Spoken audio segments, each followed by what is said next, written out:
C'est bon, c'est bon. Ah, il m'a mordu. Coucou. Il m'a mordu. Aïe, comme j'ai trop mal.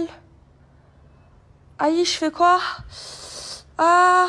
Halloween arrive et les scènes de crime aussi, mais pour le moment, on est plutôt dans l'automne et un thème féerique avec celui-ci.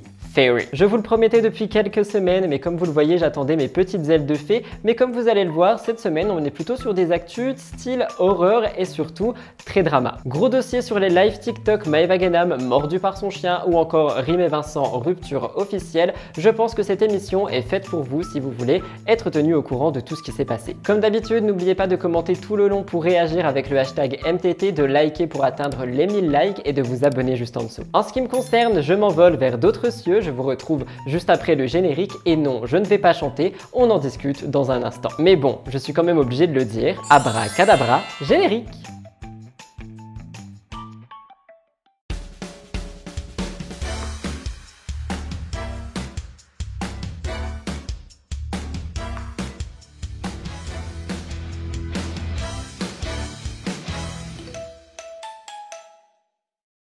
C'est donc sur le thème Fairy que je vous retrouve pour cette émission et j'espère sincèrement que vous appréciez l'effort car j'ai des ailes dans le dos et c'est un petit peu désagréable au niveau des aisselles parce que ça serre. Mais bon, je voulais vraiment un thème Fairy réussi, donc petit make-up vert fait avec la nouvelle palette de Marion Caméléon, des ongles qui rappellent l'automne, une perruque rose et des ailes de fée. J'espère que vous appréciez. Quoi qu'il en soit, comme chaque semaine, nous commençons par une mise au point. Même s'il y en a qui n'aiment pas ça, moi j'adore et je sais que 70% d'entre vous au moins aussi. Je voulais revenir sur quelques petits points. Premièrement, vous allez le voir, pendant cette émission, il se peut que je sois un petit peu plus endormi que d'habitude. En effet, depuis le début de la semaine, c'est très compliqué pour moi. Je crois que je suis un petit peu épuisé physiquement. Alors mentalement, tout va très bien, mais je ne sais pas si c'est le froid qui arrive parce que oui, chez moi, il fait froid ou la pleine lune qui s'est produite ou j'en sais rien. Mais en tout cas, je suis extrêmement KO. C'est la raison pour laquelle je vais beaucoup rester sur mon iPad pour cette émission, histoire de pas trop m'emmêler les pinceaux parce que déjà qu'habituellement ça arrive, si en plus je suis fatigué, j'imagine même pas le rendu. Donc ne m'en voulez pas pour ça, je fais ce que je peux. Deuxième petite chose, je voulais revenir avec vous sur mon introduction de la semaine dernière parce qu'il se peut qu'à la fin, enfin c'est ce qui s'est passé, j'ai chantonné le mot générique et j'ai eu des dizaines de commentaires et de messages me disant de ne pas faire comme ça me dira et de ne pas me mettre à chanter. Les gars, je voulais juste remettre l'église au milieu du village. C'est pas parce que Sam Zira a chanté 2-3 fois dans ses introductions que toute personne qui chante le copie. J'ai juste chantonné le mot générique parce que j'étais dans le mood et en plus c'était très gênant. Croyez-moi, j'aurais bien apprécié avoir plusieurs prises. Tout ça pour dire que toutes ces histoires de copiage, de machin qui copie un truc à un tel et machin, j'en peux plus sur internet, je vois ça absolument partout avec des collègues, des amis, tout le monde est accusé de copier tout le monde, c'est pas possible, faut vraiment arrêter, laissez juste vos créateurs de contenu vivre, il y en a qui se ressemblent, il y en a qui se ressemblent pas, il y a des contenus qui se ressemblent, il y a des contenus qui se ressemblent pas, c'est pas grave, faut arrêter, voilà, je voulais quand même revenir dessus. Mais en globalité, c'est juste ça pour la mise au point, je voulais vraiment revenir sur le fait que cette émission risque d'être un petit peu rocambolesque, au moins je pense que j'aurai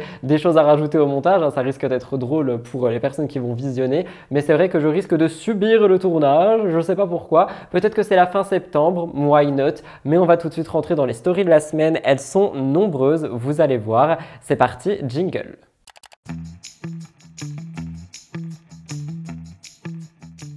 Nous commençons les stories de la semaine avec Aquababe. On n'est pas vraiment sur un Aquababe actueux, on est plutôt sur Aquababe Fashion Week. Je suis pas du tout mal poli avec mon téléphone, je vous cherche les contenus. En effet, début de semaine, Aquababe va commencer un petit peu à faire des reports de qui était à Paris pour la Fashion Week, etc. On a pu voir quelques noms ressortir, je me suis dit que ça pouvait vous intéresser, surtout que Pop The Tea n'a pas été présent vendredi, donc ça fait un petit peu de pop culture. Il dit aperçu Kelly Rutherford ou alors Lily Van Der Woodsen dans Gossip Girl, moi c'est plutôt comme ça que je la connais, à la sortie du Ritz à Paris. Et il y a plein d'autres personnes qui sont vues comme Cole Sprouse, on a aussi Kendall Jenner, Selena Gomez. Il y a énormément de personnalités qui sont présentes à Paris pour le moment, étant donné que la Fashion Week fait fureur. Donc voilà, je voulais commencer avec un petit peu de pop culture. Vous allez voir, il y en a une autre dans les stories de la semaine, mais ça me permet de revenir un petit peu sur ce que je n'ai pas pu vous présenter ce vendredi. Anaïs Camizuli, TikTok, c'était vraiment un des gros dossiers qui s'est produit en télé-réalité dernièrement. Je vous ai expliqué la semaine dernière ou celle d'avant un petit peu ce qui se passait. Anaïs Camizuli était accusée d'abuser de ses abonnés pour rémunération avec les cadeaux TikTok, etc. Restez jusqu'au bout de l'émission. Vous allez voir, j'ai un gros dossier qui revient sur les dessous de TikTok. TikTok, vous me l'avez beaucoup demandé. Mais c'est vrai que j'ai été surpris de voir Anaïs en live sur Instagram, donc j'ai cliqué dessus. Et au moment où j'ai cliqué, elle parlait justement de TikTok. Je me suis dit que ça pouvait vous intéresser, étant donné que ça fait une suite à quelque chose dont je vous ai déjà parlé. Je vous laisse écouter et nous passerons à la suite. Etc. Il y a tout le monde. Alors j'y suis allée comme une bête. Mais et après finalement je me suis prise au jeu, les matchs et tout, c'est trop rigolo, c'est trop bien. Mais je répète, je ne gagne pas ma vie sur TikTok, sachez-le. Voilà, n'écoutez pas ce qu'on dit. C'est complètement faux. Et les cadeaux qu'on m'envoie sur TikTok, je les garde en fait. Ça fait des pièces si vous voulez sur TikTok. Et après je les rejoue dans des matchs d'autres personnes, même des gens que je connais pas. Voilà, j'envoie des cadeaux de temps en temps et tout, des fois 5. Voilà, c'est un jeu. Poupette Kenza est de retour. Non, vous ne rêvez pas. En effet, après quelques jours où on ne sait toujours pas où elle était, d'ailleurs, il y avait beaucoup de rumeurs qui disaient qu'elle était en garde à vue. Il y avait vraiment toutes ces rumeurs. Mais pourtant, Poupette est revenue et elle n'a pas vraiment donné plus d'informations. Elle est juste revenue en remerciant ses poupettes justement d'être là pour elle, d'avoir une si belle communauté, mais rien d'autre. Je vous laisse écouter un petit morceau. Poupette, je voulais vraiment vous remercier pour tout votre soutien, tout ce que vous m'avez apporté pendant mon absence. Sachez que peut-être vous en êtes pas rendu compte, mais quand tu es vraiment accusé à tort ou à raison, peu importe, de tout et de rien, et que tu reçois beaucoup de soutien, beaucoup d'amour, beaucoup de présence, etc., même si c'est virtuel, ça a un très grand impact psychologique et émotionnel, déjà ça faut savoir. Et le fait que vous ayez été là, ça m'a beaucoup aidé. Franchement, ça m'a beaucoup aidé. Je voulais vraiment vous remercier par rapport à ça. Merci, mais 1000 fois. Vous avez changé ma vie, j'en suis totalement reconnaissante. Vous m'avez apporté plus que ce que vous imaginez. Et franchement, avant de commencer, je voulais déjà vous remercier par rapport à ça. Je me suis sentie beaucoup moins isolée, beaucoup moins seule. Et le fait de vous savoir présente à mes côtés, ça m'a fait du bien. Le fait de voir tout cet acharnement médiatique, cette pression que j'avais autour de moi, mes erreurs aussi, mais que vous soyez là, ça m'a trop émue, ça m'a trop touchée. Franchement, là, je lis vos messages, il y en a tellement, je n'ai pas tout partagé sur Snap, parce qu'il y en a tellement. Mais si vous saviez comme vous m'avez fait du bien, comme vous faites du bien dans ma vie, c'est inexplicable. Franchement, je voulais vous remercier par rapport à ça, parce que c'est très très sincère. Après, mes poupettes, je pense que vous savez pourquoi j'ai pris une pause. Si j'ai pris une pause, c'est que vraiment, j'étais à bout. J'étais vraiment à bout de tout ce que je pouvais surmonter. C'était trop dur. C'était insoutenable pour moi. J'ai préféré partir. Déjà, quand je vous ai fait la lettre juste avant de partir, que je vous ai lu, à ce moment-là, je ne savais même pas si j'allais revenir ou si j'allais plus jamais revenir. J'étais pleine de culpabilité, de tristesse.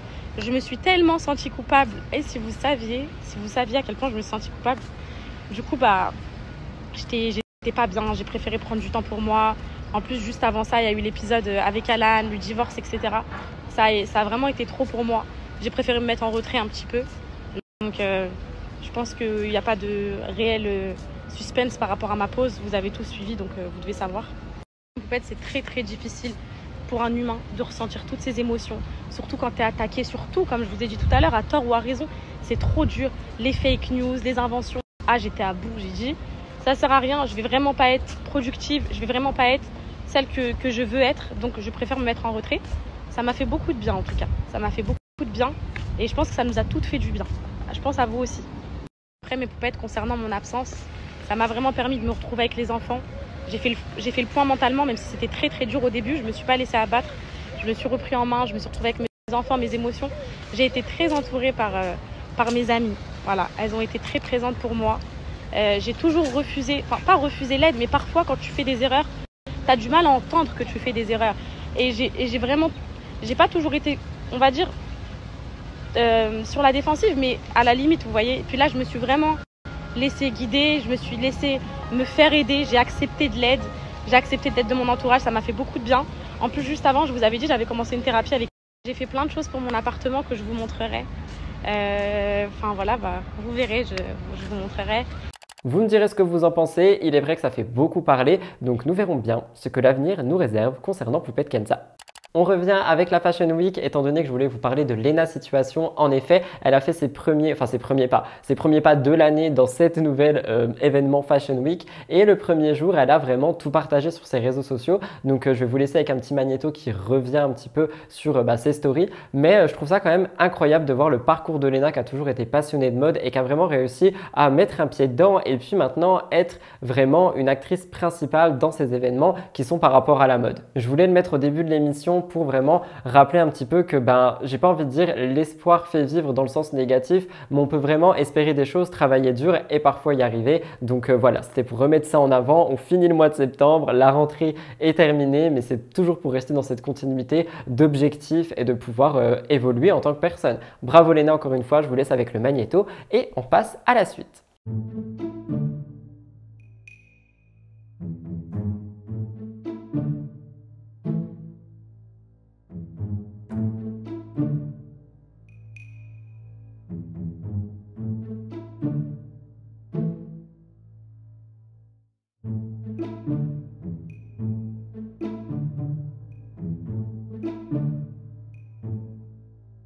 Côté Fashion Week, les dramas ne se sont pas arrêtés là. En effet, Christina Cordula a été vue éjectée, comme les internautes l'ont dit, par Léna Situation et Nabila à l'entrée d'une Fashion Week. Je vais vous laisser regarder ceci, mais c'est vrai que Christina Cordula s'est faite terminer dans les commentaires, les internautes disant que l'ancienne génération doit laisser place à la nouvelle. Qu'en pensez-vous ?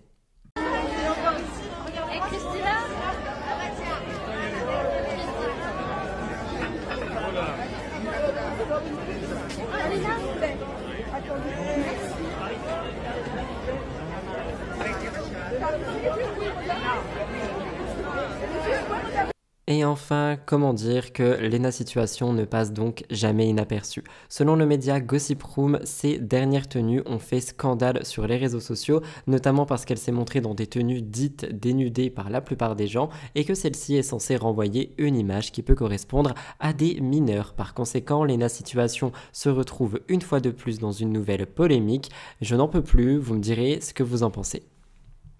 Alors ça, tenez-vous bien, je pense que certains et certaines d'entre vous vont un peu être langue de vipère dans les commentaires, mais il est vrai que Sebi Dadi est dernièrement passé sur une émission de Samzira en toute intimité et il a fait quelques révélations. Il est notamment revenu sur le fait qu'il serait au RSA, etc., etc.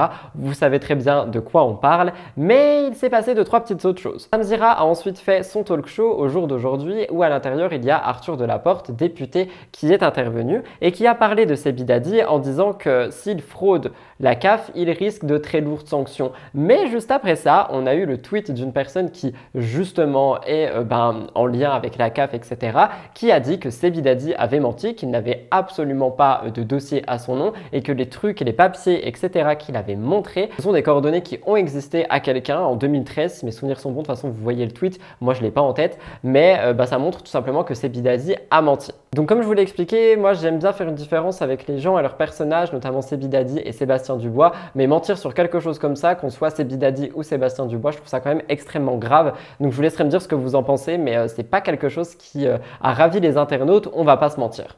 Comme chaque semaine, je vous laisse avec une beauté naturelle. Je ne sais pas encore celle que je vais choisir au montage. Comme je vous le dis, je suis très en retard cette semaine. Je sais que j'en ai pas mal qui sont enregistrées. J'en ai aussi une exprès que j'ai moi-même filmée pour vous montrer, mais je pense pas que je mette celle-là cette semaine. Donc je vous laisse avec la beauté naturelle. Surprise soit-elle. J'espère qu'elle vous plaira. Dites-moi tout ça dans les commentaires.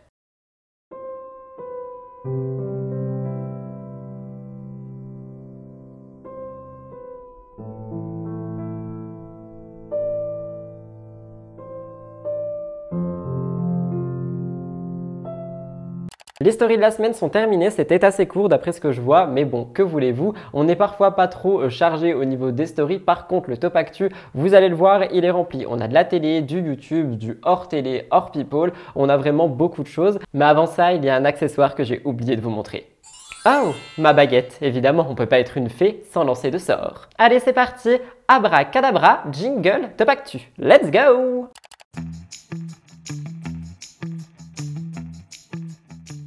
Alors les gars, c'est à partir de là que je vais beaucoup lire mes notes et beaucoup rester sur mon iPad. Vous allez comprendre pourquoi, mon cerveau est totalement ramolli. Mais nous commençons le top actu par quelque chose que j'ai trouvé assez ironique. En effet, le lundi 25 septembre 2023, Cyril Hanouna était absent lors de sa première partie d'émission TPMP, touche pas à mon poste. L'animateur n'était pas là et c'est quelque chose qui a fait beaucoup de réactions. À sa place, on a eu Pascal de la Tour du Pin qui a commencé l'émission et qui a fait la première partie.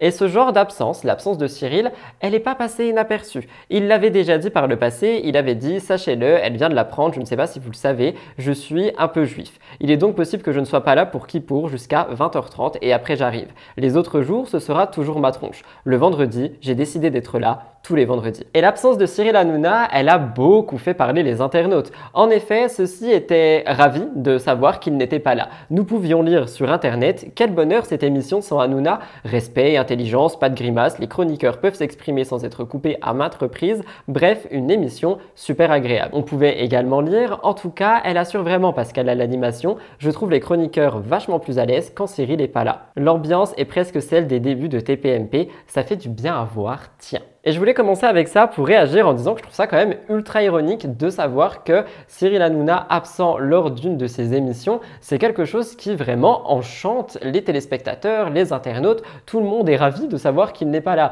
Désolé, je le dis en souriant, mais vraiment moi je trouve ça ultra ironique. Vous me direz ce que vous en pensez, je voulais vraiment commencer l'émission avec ça.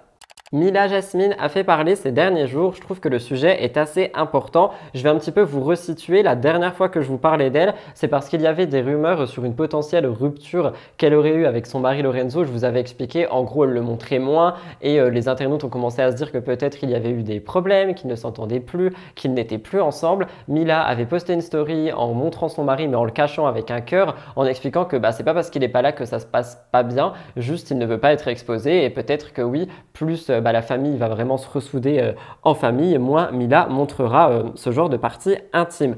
Elle rappelle que c'est pas parce que son mec n'est pas présent sur ses contenus qu'ils ne sont pas ensemble ou que ça va pas. Et pour réagir, je vous dirais que oui, en effet, on peut pas se baser sur l'absence de quelqu'un dans des stories ou peu importe pour se dire « Oh là là, le couple va très mal ». À côté de ça, Mila continue quand même de partager son quotidien sur les réseaux sociaux, mais il y a quelque chose qu'elle a toujours voulu cacher, c'est le visage de son fils. Elle le montre, elle montre son corps, etc., mais elle ne montre vraiment jamais son visage. Malheureusement, sur une publication, elle a laissé échapper le visage de Mani, et c'est quelque chose qui a été remarqué par les internautes. Je ne vous montrerai pas cette séquence parce que Mila ne souhaitait pas qu'elle soit diffusée, mais on lui a fait remarquer, et Mila a tout de suite rectifié le tir, et elle était vraiment inquiète que cette image soit déjà screenée et envoyée, etc., etc.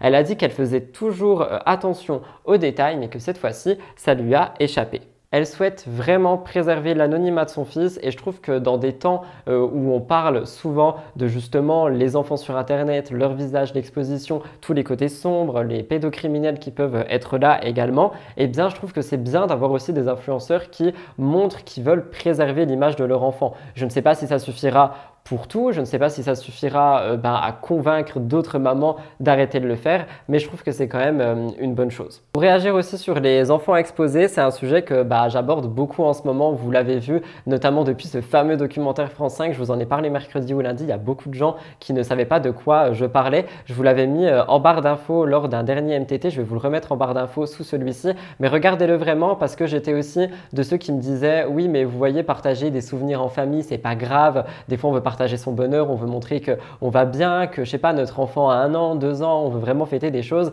Et puis après avoir regardé ce documentaire, on se rend compte que même des photos innocentes, en fait, ça peut vraiment poser problème parce que c'est pas le fait de poster ceci sans avoir aucune stratégie marketing, etc. et sans se dire être intéressé par un retour, même si on peut être le plus naïf du monde et juste avec un bon cœur vouloir partager quelque chose par rapport à nos enfants, eh bien, force est de constater qu'il y a quand même des gens qui sont très malveillants et ce genre d'information peut vraiment pourrir l'avenir de votre enfant. Je vous remettrai ce documentaire dans la barre d'infos pour celles et ceux qui ne l'ont pas vu, je vous le conseille vraiment.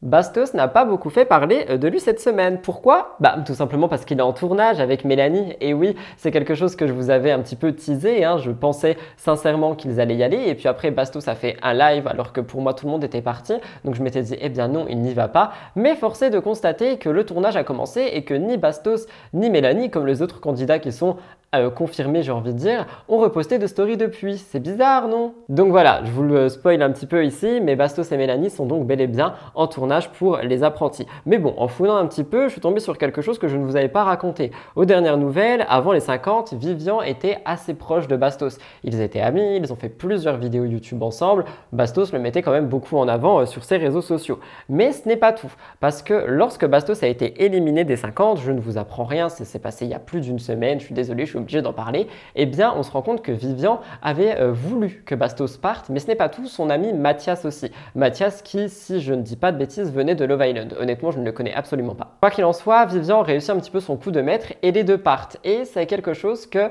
Bastos n'a pas vraiment apprécié. Bastos dit que pour lui, l'amitié devait quand même passer avant que ce coup un petit peu de traître qui s'est produit dans les 50 selon ce qu'il dit. Et lors d'un live sur TikTok, Bastos et Mathias sont revenus un petit peu sur ce qu'il s'est passé. Il dit « j'ai des amis, c'est tout, et j'ai mes ennemis, et à partir de maintenant, Vivian, c'est mon ennemi ». Il dit que la strat de Vivian, elle n'était pas mauvaise, mais que niveau amitié, en vrai, c'est pas forcément ça. Et pour réagir, je sais pas trop quoi en penser, parce que Bastos a quand même été le premier à dire, lorsque les oubliés sont apparus, « Oh non, il ne faut pas les faire rentrer, parce que justement, stratégiquement, il fallait virer les plus forts. » Donc je trouve ça un peu normal que Vivian veuille se venger. Je sais pas, vous me direz ce que vous en pensez, je vous laisse écouter un morceau de ce live. Mes amis, ils m'aident, et moi, je les aide. Moi, Vivian, je l'ai fait venir sur ma chaîne YouTube et tout, t'imagines? Et là, je me rends compte... Il est là. Tu pars? Non, moi, je pars. Et moi, je me rends compte que le mec, attends qu'il arrive. Moi, j'ai mes amis, et c'est tout, frérot. Et j'ai mes ennemis. Et à partir de maintenant, c'est mon ennemi. Ah, je te le dis, hein. J'aime trop. Merci, Virginie. Ok, regarde, je l'invite, dès qu'il est là, tu pars. Ouais, mais on se barre tous, hein, tout le monde se barre. Venez, on se barre tous quand il arrive. On va lui faire comprendre. On va lui faire comprendre un petit peu comment ça marche. Tranquille, les gars, c'est un jeu, c'est pas grave, les gars. Ah si, c'est hyper grave. Non, mais ils disent t'es éliminé, je suis trop deg et tout. Je leur dis c'est un jeu, c'est pas grave, les gars, c'est la vie. Ah oui, non, mais grave, oui, c'est pas grave qu'on soit éliminé. Mais c'est juste la manière, les gars. Et toi, en vrai, Vivian, il te devait rien. Toi, Vivian, c'est ça que je lui dis, frérot. C'est que lui et moi, on se connaît pas. Genre, il a monté ça comme si on était des ennemis depuis 10 ans, frérot. On se connaît même pas. Toi, il te connaît pas. Mais moi, frérot, moi, je l'ai emmené sur ma chaîne YouTube. Je l'ai mis en bombe. Tu sais, il m'a dit quoi? Il m'a dit en gros. Je l'ai fait kiffer. Il a dit, toi, t'es le pote de Bastos. Et pour faire tomber truc, faut qu'on enlève son pion. Et du coup, toi, t'étais son pion. Donc, pour faire tomber Bastos, il fallait t'enlever. Et tout le monde est venu me dire à l'époque, Vivian, il dit à tout le monde que tu veux faire péter tous les couples. Tout le monde est venu me le dire aussi, tu vois. Donc il le faisait. À l'image, c'est passé que sur toi, mais il le faisait aussi sur moi. Frérot, écoute-moi bien, mon pote, il me fait ça. C'est plus mon pote. Vous l'aurez donc compris, Bastos et Vivian, c'est une bromance qui est terminée. Malheureusement, j'espère que ça pourra s'arranger par la suite. Les amis, on va pas se mentir, la saison des bons plaids shows et des films d'horreur avec des fantômes est arrivée. Et à côté de ça, il y a des choses qui se passent aussi dans le monde réel. Et croyez-moi, niveau faits divers, j'ai envie de dire que nous sommes servis. Je vais quand même placer un trigger warning parce que ça peut faire flipper certaines personnes si vraiment elles sont sensibles. On parle d'un petit truc d'horreur, pas de gros crime, hein, mais je veux quand même placer un trigger warning. Début septembre, dans la ville du nord du Mexique qui s'appelle Monclova, il y a la police qui est venue à bout d'une poupée démoniaque à l'apparence de la poupée de Chucky. En fait, une personne qui est surnommée Carlos N, d'après les informations que j'ai prises sur Le Parisien, aurait utilisé cette poupée pour effrayer la population locale et escroquer les gens, leur prendre de l'argent. Le jouet, en fait, faisait vraiment flipper et c'était la marionnette de cet homme. Mais ce qui est quand même assez hallucinant, c'est que cette marionnette a été conduite au poste de commissariat et vous allez voir la vidéo, c'est assez flippant. Carlos et sa marionnette ont été tous les deux mis en cause pour trouble à l'ordre public. Et d'après des médias qui sont directement au Mexique, la policière qui a menotté la poupée a été réprimandée parce qu'elle n'a pas pris son action au sérieux étant donné qu'elle était en train de menotter une poupée. Je vous laisse regarder la vidéo, vous me direz ce que vous en pensez, mais honnêtement, ça m'a quand même bien fait flipper.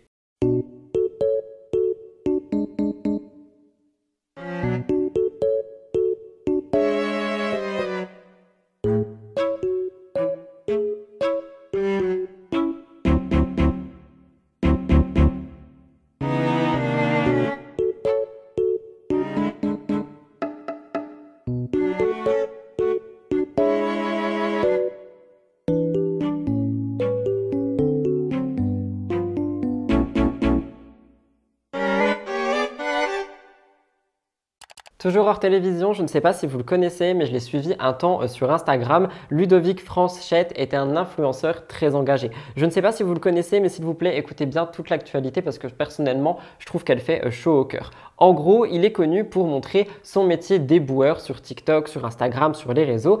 Et ce dimanche, là, au moment où mon émission sort, il termine une marche, une énorme marche qu'il a faite de ramassage de décès qu'il a entamé à Paris début août et là, il se rend à Marseille. Je me suis mélangé dans les dates, je suis désolé, en fait c'est dimanche dernier, c'est pas cette actualité qui se passe un dimanche parce qu'il y a beaucoup de dimanches, mais pour la refaire, il est donc arrivé à Marseille dimanche dernier après une longue marche qu'il a donc commencé début août le 1er. Il est quand même très connu sur TikTok, hein, il est suivi par 300 000 personnes, il est connu pour filmer son quotidien d'éboueur tout en faisant vraiment de la prévention en fait. Il montre beaucoup de vidéos où il va ramasser des déchets, où il va ramasser des détritus, enfin, vraiment beaucoup de choses et c'est pour ça que j'adorais suivre ce compte, mais malheureusement après quand j'ai fait du tri, il a sauté, d'ailleurs je pense que je vais le suivre après cette émission, mais c'est vrai que c'est quelqu'un qui je trouve est inspirant. Et début août, du coup, il se lance un défi, ramasser le plus de déchets possible le long de la route nationale 7. Il part en camping-car de Paris et il récolte en tout environ 14 tonnes de déchets d'après les médias. Si jamais vous voulez voir un petit peu un débrief de ce périple, il a tout documenté sur son compte TikTok et il invite ceux qui le regardent à faire de même, à ramasser des déchets, à aider la planète, à aider vraiment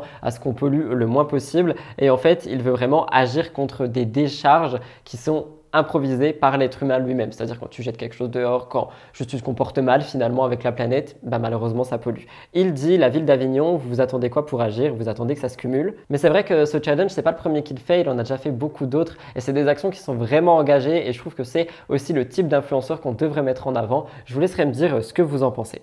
Chloé Cooper est devenue maman et comme vous le savez, l'après-accouchement peut apporter parfois des mauvaises émotions comme un baby blues et c'est ce que Chloé est en train de vivre. Dernièrement, lors d'une story, elle a parlé avec ses abonnés, elle a fait une question-réponse en fait pour être précis, et elle a partagé des nouvelles. Elle a expliqué qu'elle était très fatiguée depuis la naissance, mais elle a dit que Sébastien était vraiment présent pour l'enfant et pour elle et que c'est quelque chose que vraiment elle remercie. Pour réagir, je trouve ça totalement normal en fait et je trouve ça dommage qu'on doive encore se dire ok c'est cool, le papa aide, mais c'est normal qu'il aide. Quoi qu'il en soit, elle a quand même quelques moments de stress, des moments de fatigue, mais dans l'ensemble, en général, tout va très bien pour cette nouvelle vie de parents qu'ils ont tous les deux. Chloé Cooper, toujours dans sa story, a parlé des douleurs qu'elle a ressenties pendant l'accouchement. Elle dit que c'est quelque chose qui n'était pas si intense qu'elle imaginait. Rappelez-vous, on en parlait il y a quelques semaines en disant qu'elle avait vraiment peur. Et finalement, elle n'a pas eu si mal que ça. Elle dit que depuis qu'elle a accouché, elle et Sébastien sont les plus proches que jamais. Donc, c'est vraiment quelque chose qui les a ressoudés. Mais bon, voilà, dans une de ses dernières stories, celle du 23 septembre, elle parle d'un baby blues. C'est quelque chose qu'elle est en train d'affronter. En fait, c'est un moment où elle stresse par rapport à sa fille parce qu'elle n'arrête pas de pleurer, parce qu'elle sent que l'enfant est stressé, elle ne savait pas comment faire pour l'arrêter. Et Chloé s'est dit, tu sais quoi, je vais prendre mon enfant et je vais aller chez une de mes meilleures amies, ça va vraiment calmer l'atmosphère, on va changer d'air et ça va vraiment aider. Et devinez quoi, l'enfant dans la voiture commence à s'endormir et plus rien ne se passe et tout va très bien. Et en fait, du coup, Chloé, elle veut partager son expérience en disant qu'il y a des moments où on peut avoir un coup de blues comme là, en se disant mais comment est-ce que je vais faire? Elle s'arrête jamais de pleurer, ça va jamais s'arrêter, c'est vraiment très compliqué. Et Chloé dit que en fait, en inversant un petit peu la situation, en changeant de jeu d'activité, de choses à faire, ça se peut que ça s'arrange. Et ça a vraiment été le cas ici, donc je pense que c'est assez intéressant de le mettre en avant. Quoi qu'il en soit, Chloé partage aussi le fait que d'autres mamans vraiment ont des complications après l'accouchement par rapport à l'arrivée du bébé, au quotidien, etc. Mais que ça finit toujours par passer. Je trouve que c'est quelqu'un qui est toujours très bon dans l'influence par rapport à ce qu'elle renvoie comme image de nouvelles mamans, de jeunes mamans. Vous me direz ce que vous en pensez. Toutes mes félicitations encore une fois et tout mon courage pour cette nouvelle parentalité. Une story a été postée par Jazz Correa et tout le monde l'a prise pour Kevin et Carla, je vous explique. On rappelle que le dernier lien qu'ils ont eu tous ensemble est le tournage de La Bataille des Clans et Jazz semblait aussi avoir pris la défense de Carla lorsqu'il y avait eu toute l'explosion de la tromperie avec Belle, etc. Je vous ai déjà tout raconté. Mais il y avait aussi une autre rumeur par rapport à La Bataille des Clans, c'est que Jazz et Kevin se seraient rapprochés frotti-frotta. Moi, je vous avais dit qu'il avait beau faire chaud dans cette vie-là, c'était impossible possible qu'ils soient ensemble, peu importe. Enfin, Jazz est avec Laurent et quand bien même je la vois pas du tout se rapprocher de Kevin. C'est une rumeur qu'elle a toujours niée et elle soupçonne Kevin d'être à l'origine de celle-ci pour faire un petit peu de buzz. Quoi qu'il en soit, Jazz, à part ça, elle a jamais vraiment eu de mauvais comportement envers Kevin et Carla. Elle a jamais dit du mal d'eux ou peu importe. Pourtant, une story a été postée dernièrement et tout le monde l'a pris pour cet ex-couple. En fait, sur cette story, on voit et c'est écrit « Si tu penses que tu as des problèmes, sache qu'il y a des gens qui continuent de payer le prêt de leur mariage alors qu'ils ont déjà divorcé. » Et tous les internautes ont pensé que Jazz parlait de Carla et Kevin. Je vous laisserai me dire ce que vous en pensez, mais sachez que cette histoire est allée un petit peu plus loin. Déjà, on met pause et dites-moi ce que vous en pensez. C'est parti. Tic, tac, tic. C'est bon, vous l'avez dit? Allez, Jazz a réagi par rapport à ça. Elle assure que ce tacle ne s'adressait absolument pas à Carla ni à Kevin, mais que ils sont pas amis en fait. Dans sa story Instagram, elle rappelle qu'elle n'a jamais eu de relation amicale avec Carla ou Kevin, même dans la bataille des clans. Apparemment, ils se seraient à peine parlé, donc ça serait même pas de eux dont elle parle. Elle dit, c'est juste carrément pas mon délire et je ne dois pas être le leur non plus, certainement. Je trouve ça un petit peu dur de juger des gens en disant que c'est un délire, mais bon, pourquoi pas. Et ce que je comprends par là, c'est que Jazz ne piquait pas Carla et Kevin. Alors, qui pique-t-elle ? Plus son terme approche, plus nous parlons d'elle. Kim Glow, rappelez-vous, aux dernières nouvelles, tout n'allait pas forcément bien. Elle expliquait souffrir de nausées qui étaient vraiment violentes, des douleurs qu'elle n'avait jamais éprouvées avant. À part ça, elle a aussi une prise de poids qui est tout à fait normale pendant la grossesse, mais qui dérange énormément Kim. Elle déteste son expérience de femme enceinte. Enfin, elle déteste, j'abuse un peu. Il y a des côtés qu'elle aime bien, mais c'est vrai qu'il y a tout ce panel de choses qu'elle n'aime pas non plus. Kim a annoncé qu'elle voulait faire un régime pour maintenir un poids stable pendant sa grossesse. Je vous l'avais déjà raconté, c'est quelque chose qui avait suscité pas mal de réactions. Mais aujourd'hui, on parle d'autre chose. Je ne sais pas si vous le savez, mais Kim Glow est sur le réseau Mime. Et en fait, on lui a posé la question, on lui a dit, avec l'arrivée de ton enfant, est-ce que tu vas continuer à faire du contenu sur Mime? Est-ce que tu vas arrêter, etc., etc. On lui pose des questions et Kim est catégorique. Elle va continuer Mime, quoi qu'il arrive. Elle dit, je n'ai pas du tout peur parce que je ne fais que du sexy. Il y a vraiment une grosse différence entre du sexy et du... Je ne fais pas de... Loin de là. Pour réagir, je vais vous dire que je suis un petit peu d'accord qu'il y a quand même une grosse différence entre faire des photos sexy que tu monétises sur Mime et faire du contenu vraiment à l'état pur. Après, je trouve quand même que, enfin moi j'essaie de mettre dans la place de si j'avais un enfant qui arrivait, je pense pas que je continuerais Mime après. Je pense que justement je pourrais expliquer un petit peu, mais je sais pas, enfin après je ne suis ni sur Mime et j'ai pas d'enfant, je suis personne pour donner mon avis, mais si on doit le donner, je pense pas que je continuerai. Vous me direz ce que vous en pensez. Après c'est vrai qu'en soi elle a raison, ça n'a rien à voir avec de la...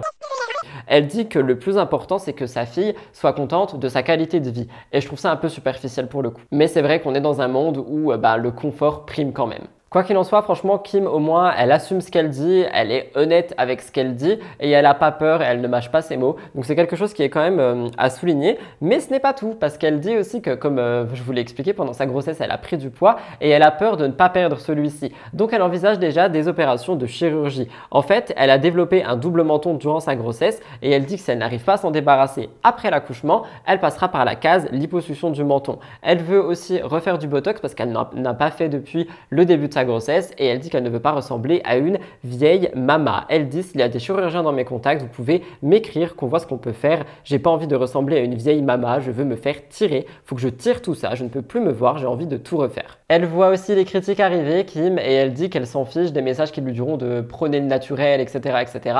et qu'elle fait bien ce qu'elle veut. Encore une fois, elle est très cash. De mon côté, je vous dirais toujours de faire attention avec la chirurgie et la médecine esthétique. C'est pas à prendre avec des pincettes comme je vais aller prendre un bonbon dans ma boîte Dragolo de Haribo. C'est pas sponsor, mais j'aimerais bien. Mais faites attention quand même. Je sais qu'il y a des gens qui ont envie de suivre cette mode. Je sais qu'il y a des gens pour qui c'est important parce qu'ils ont des complexes. Je dis pas non, encore une fois, je dis juste de faire attention. Jessica Tivna s'est confiée dernièrement, elle parle de santé mentale, je trouve ça intéressant. Elle est très active sur ses réseaux, en particulier sur Snapchat, mais pour le moment, c'est vrai qu'on la voyait de moins en moins. Et il y a quelques jours, elle a expliqué la raison. Elle dit, je cite, « Ça ne va pas très fort, je pense que c'était un syndrome post-menstruel. Mais c'est pas que ça. Hier, j'en discutais avec mon mari, qui est aussi mon confident et mon meilleur ami. Je ne vais pas appeler une amie à moi pour raconter que ça ne va pas, parce que je n'en ai pas. Au moins, c'est réglé. » Pour réagir, vous voyez qu'au début de cette citation, Jessica parle du fait qu'elle n'aurait pas vraiment d'amis à qui parler, elle n'aurait pas de personnes à qui se confier. Et ça va être tout là le cœur de cette actualité. Elle dit qu'elle va pas bien et qu'il faut vraiment qu'elle extériorise les choses qui sont en elle. Et qu'elle veut rappeler une psy, parce qu'elle en avait déjà vu une, et là elle aimerait bien rappeler une psychologue. Elle en avait vu une quand elle était enceinte, mais elle dit que sans l'aide d'un psy, elle n'arrivera pas à lâcher prise sur certaines choses. Elle dit, je cite, « J'aimerais que tout le monde range comme moi, ça me rend ouf de passer derrière les gens, ça met une colère en moi et ça me bouffe la vie. » Et en fait, je pense que Jess est vraiment enfermée dans une sorte de bulle qu'elle s'est créée dans son univers à elle, et que comme elle le dit, les gens qui ne correspondent pas à son univers, qui ne font pas comme elle aimerait que ça soit fait, etc., eh bien c'est compliqué de dealer avec ça, et je pense qu'elle a besoin d'aide. Effectivement, c'est pas du tout péjoratif, au contraire, je trouve ça tellement bien en plus qu'elle partage le fait que ça va pas et qu'elle a envie de se faire aider. Mais à côté de ça, en disant qu'elle a plus d'amis, elle confirme aussi un petit peu toutes les rumeurs qu'on avait vues, disant qu'elle s'entendait plus avec Benji, avec Maddie, qu'elle s'était éloignée de Stéphanie Durand, de son mari et tout ça. Les internautes, ils trouvent là une confirmation dans le fait que oui, elle s'est vraiment éloignée de tout le monde. Vous me direz ce que vous en pensez. Mais elle dit, dans les amitiés, je suis trop entière, je dis toujours ce que je pense, même dans la famille, si ça me blesse. Il faut que j'en parle à quelqu'un de l'extérieur. D'après Jessica, c'est depuis qu'ils ont les enfants que tout s'est un petit peu chamboulé dans leur quotidien, et j'ai envie de dire que c'est normal, l'arrivée d'enfants ça change toujours tout. Eux ils en ont 2, en plus ils ont Mylon qui est un petit peu malade, donc c'est vraiment compliqué je pense à gérer, plus les entreprises etc. Donc je pense qu'il y a peut-être juste besoin de retrouver une sorte d'équilibre et que le couple pourra aller de l'avant. Vous me direz ce que vous en pensez, je vous laisse écouter Jessica et nous passons à l'avant-dernière actu du Top Actu. J'espère que vous allez bien. Moi, ça va pas très fort, je dois vous avouer, ça fait maintenant quelques temps. Du coup, je pensais que c'était un syndrome post-menstruel. Enfin, je pense qu'il y a aussi ça, mais je pense qu'il n'y a pas que ça. Et du coup, hier, je discutais avec mon mari et tout, parce que vous savez, nous, on discute vraiment beaucoup dès que ça va pas. Moi, je suis quelqu'un qui... C'est mon mari, c'est aussi mon meilleur ami, c'est aussi mon confident, et je me confie sur tout. Genre, je vais pas appeler une amie à moi pour raconter que ça va pas. J'en ai pas, moi, c'est réglé. Mais c'est vrai que voilà, je parle beaucoup à mon mari. Hier, je lui disais, je vais pas bien. J'ai essayé vraiment de sortir les choses les plus profondes de moi, etc.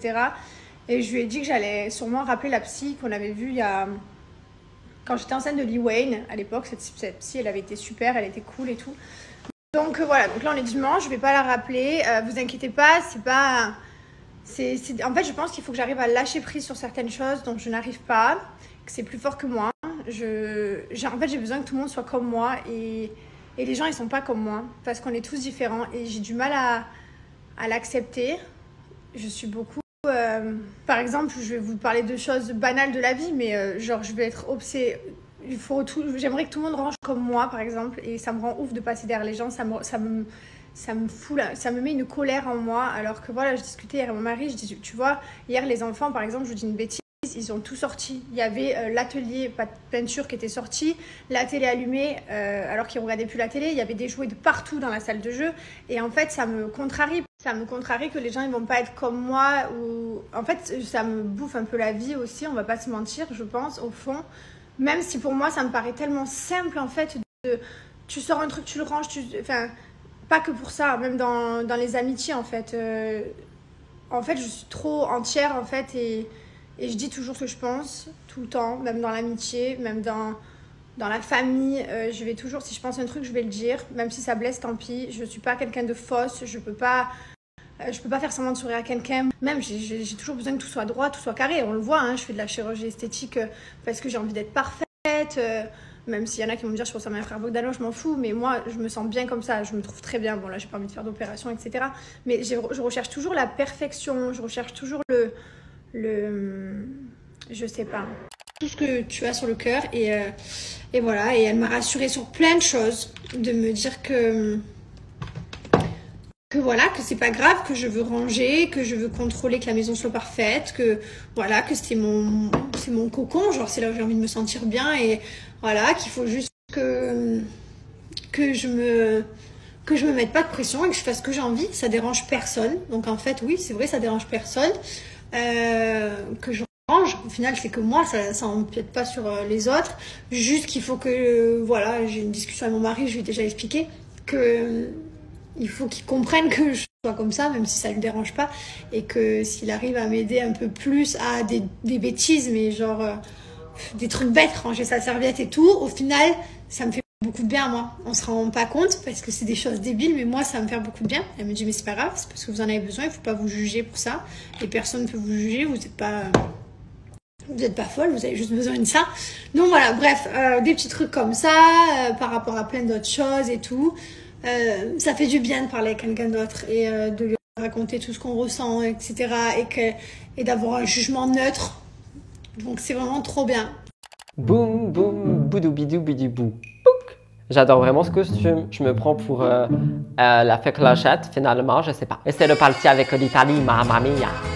Grâce aux émissions type Les 50, on a beaucoup d'anciens candidats qui sont remis en avant. Comme Émilie Nefnaf, je vous en parle maintenant parce que celle-ci a fait une petite mise au point via Gossip Room. Après la diffusion de son élimination, on rappelle qu'il y a eu cette petite polémique disant que Émilie n'était pas proche de Kamel, mais que finalement elle était proche selon elle. C'est juste Anaïs qui avait dit que bah non, ils s'étaient même pas parlé. Quoi qu'il en soit, elle ne voulait pas rentrer dans une altercation. Mais il est vrai qu'on a appris plusieurs choses, notamment avec une interview qu'elle a faite chez Gossip Room. Plusieurs petits points. Premièrement, Émilie dit qu'elle ne veut plus participer à Maman est célèbre. Pourquoi? Je vous laisse écouter. Dernièrement, j'ai arrêté de tourner pour Maman célèbre parce que ça faisait quand même déjà 7 saisons. Ma fille grandit, mon fils aussi, mais c'est vrai que ma fille va rentrer au collège, donc j'avais envie d'écouter ce qu'elle avait envie, ce qu'elle ressentait, et elle m'a dit qu'elle préférait pour l'instant lever le pied et pas tourner, au moins pour sa rentrée au collège, donc on a décidé de stopper. Pour réagir, encore une fois, comme avec, je ne sais plus de qui on parlait tout à l'heure, je trouve ça assez bien de montrer que l'enfant ne veut pas, donc c'est non. C'était Mila par rapport au fait qu'elle ne veut pas exposer son fils. Et bien là, je trouve ça aussi trop bien parce que la fille d'Émilie lui explique que non, pour le moment, elle n'a pas trop envie de revoir les caméras chez elle, etc. Et mais Émilie accepte en fait et elle arrête de tourner pour Maman est célèbre. Donc je trouve ça plutôt intéressant et surtout à être mis en avant. Mais ce n'est pas tout parce qu'elle revient aussi sur autre chose.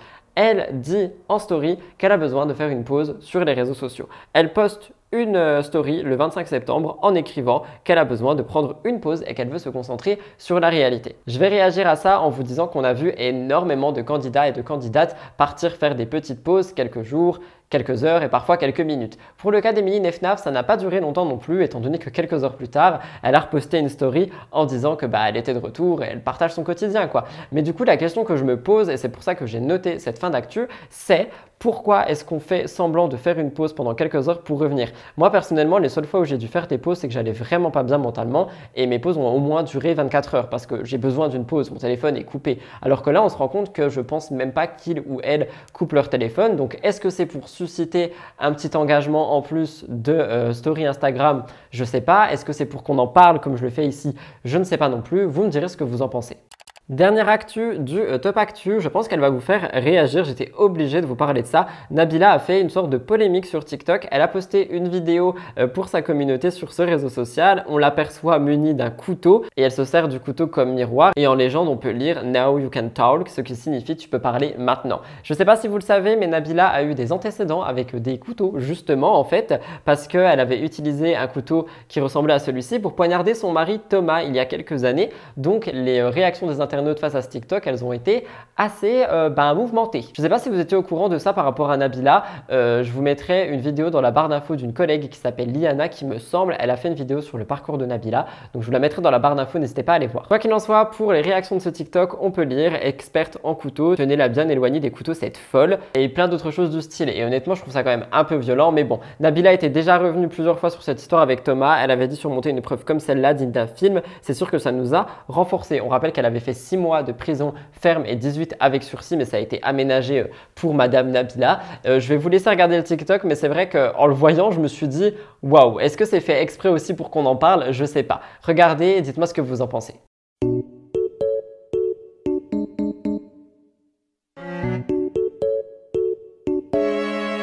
C'était donc tout pour le Top Actu, toujours plein d'étoiles dans ma baguette. Nous allons donc passer au cœur de l'actu. Vous allez voir, il est un petit peu moins chargé que le Top Actu, mais les actus sont assez grandes, télé, hors télé. J'espère que tout ça va vous plaire. Si vous êtes toujours là, n'oubliez pas de liker juste en dessous si vous ne l'avez pas fait. Un clic, que ça soit télé, téléphone, tablette, on pourrait atteindre les 1000 likes et vraiment faire développer cette émission.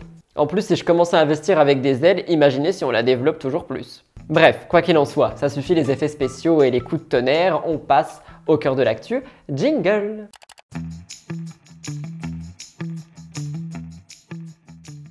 Est-ce qu'il y en a qui me suivaient quand j'avais peur des souris et que je croyais qu'il y en avait dans cet appartement? Je crois qu'elles sont de retour. À tout moment, je pars en courant en hurlant, mais au moins ça fera un petit peu de watch time et de rétention d'audience. Donc restez bien jusqu'au bout. On commence le cœur de l'actu avec quelque chose qui, je pense, va vous faire réagir. Rim et Vincent, depuis quelques semaines, tous les regards sont braqués sur eux. Les jeunes parents qui semblaient être plus amoureux que jamais ne s'affichent plus du tout ensemble. Les internautes ont commencé à soupçonner une rupture qui a été confirmée très récemment, mais au moment où j'ai écrit mon début d'actu, c'était pas encore le cas. Que se passe-t-il réellement? On va décrypter tout ça ensemble. Pour rappel, Rim et Vincent ont fait le choix de quitter la France il y a quelques temps, direction Bali. Déjà là, on avait eu pas mal de réactions parce qu'il y avait beaucoup d'internautes qui disaient que Rim avait forcé Vincent à aller à Bali, lui qui avait toutes ses attaches en France, etc. Et que ça signait déjà un début de fin. Vincent avait pris la parole plus d'une fois par rapport à ce sujet en disant que s'il a accepté d'aller à Bali avec Rim et les enfants, c'est que c'était une décision commune. Donc non, ça n'a rien à voir. Quoi qu'il en soit, c'est quelque chose qui a quand même marqué le début des rumeurs et après ça, on a eu toutes ces révélations de Rim qui disait qu'elle avait besoin de se reconnecter à elle-même, de se retrouver, de faire un petit peu une pause des réseaux, de moins montrer son couple, etc. Et par conséquent, les gens ont vraiment commencé à cultiver cette rumeur d'une potentielle rupture. Et là, dernièrement, Vincent était de retour en France, Rim était à Bali et c'est quelque chose qui a continué de faire parler. Rim explique que Vincent allait arriver dans pas longtemps, qu'il allait rentrer de France et qu'ils allaient parler, qu'ils allaient se poser et discuter. Et là, on s'est tous dit qu'une rupture allait être annoncée quelques heures suivantes. Je vous laisse regarder Rim et je vous laisse regarder Vincent. Je trouve que dans leur comportement, on pouvait voir la chose arriver. Non, les amis, là, vu que je suis en France, je peux live, j'ai pas mes petites, et Rim, elle est pas avec moi. J'étais avec ma mère, là, toute la matinée. Maintenant, je suis tranquille à la maison, j'ai pas envie d'aller sur Paris. Pas du tout, ça me chante pas du tout d'aller sur Paris, je suis en banlieue parisienne. Je suis très bien, je me pose, ça fait du bien aussi d'être un peu seul, je vais pas vous mentir. Donc, du coup, je lance des lives, et puis on discute, on fait des matchs, on fait des trucs. Il y a Vincent qui arrive dans pas longtemps, il rentre de France, et on va se poser, on va parler... voir ce qu'on fait demain, parce que demain les enfants ils n'ont pas école, il y a une cérémonie ici à Bali, du coup c'est férié et ça tombe bien parce que c'est l'anniversaire de Maria. Donc, beaucoup de personnes se demandaient si cette discussion était donc par rapport à une rupture, par rapport à quelque chose qui allait se produire dans le couple. Et effectivement, ça a été le cas. Parce qu'en effet, Rim et Vincent ont respectivement posté des messages sur leurs réseaux sociaux annonçant qu'ils étaient en train de rompre. Je vais vous lire ces messages. Je vais vous lire les messages, mais je tiens quand même à préciser qu'il y a vraiment des bruits très étranges ici et que c'est en train de me faire stresser. Vincent écrit « La gorge nouée, les mains tremblantes et surtout le goût amer de l'échec. Je vous annonce aujourd'hui la fin de notre histoire avec Rim. » Plus la suite du message. Et Rim commence en disant « Aujourd'hui, c'est avec maturité et calme, après plusieurs mois de réflexion, que je vous annonce ma séparation avec Vincent. » Et du coup, quand tu prends le début d'un message et le début de l'autre, je suis désolé, je regarde partout, j'ai vraiment peur, et que tu compares ces deux morceaux de message, tu te rends compte qu'il y en a un qui semble beaucoup plus blessé que l'autre. C'est mon avis, mais je pense que la décision a peut-être été lancée par Rim qui dit qu'elle a réfléchi, que c'est une décision mature, pleine de sagesse. Et de l'autre côté, on a Vincent qui explique qu'il tremble et qu'il a un goût de l'échec. Donc, qu'a-t-il pu se passer? Et les internautes ont commencé à commenter leur post en disant que c'était à cause des lives TikTok que Vincent passait beaucoup trop de temps sur ses matchs TikTok, tapoter, surtout avec tout ce qui en ressort maintenant. Je vais vous expliquer dans les gros dossiers, donc voilà, vous me direz ce que vous en pensez, mais c'est une rupture qui a attristé le monde de la télé-réalité, donc on verra bien ce que la suite réserve à Rim et Vincent, respectivement séparés. La rupture de Rim et Vincent ne s'est malheureusement pas arrêtée là au niveau des informations. En effet, le blogueur Aquababe, connu pour scoop et exclusivité, a donné plus d'informations sur ce qu'il se serait passé. Selon lui, Rim aurait trompé Vincent avec une femme. Elle aurait voulu explorer cette partie de sa sexualité et malheureusement, Vincent lui serait tombé dessus. C'est pour le moment une information à prendre avec des pincettes. Je vais bien évidemment creuser pour vous donner le plus de détails possible au fil de la semaine, mais Rim a pris la parole et selon moi, cette prise de parole est quand même révélatrice de certaines informations. Je vous laisse écouter et vous me direz ce que vous en pensez. Je vais commencer juste à vous dire que depuis que je suis à Bali,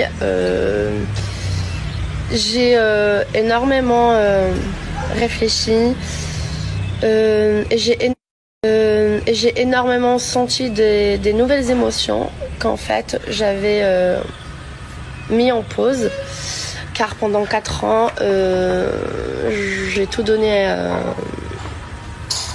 énormément aux autres et on va dire que je me suis un petit peu oubliée.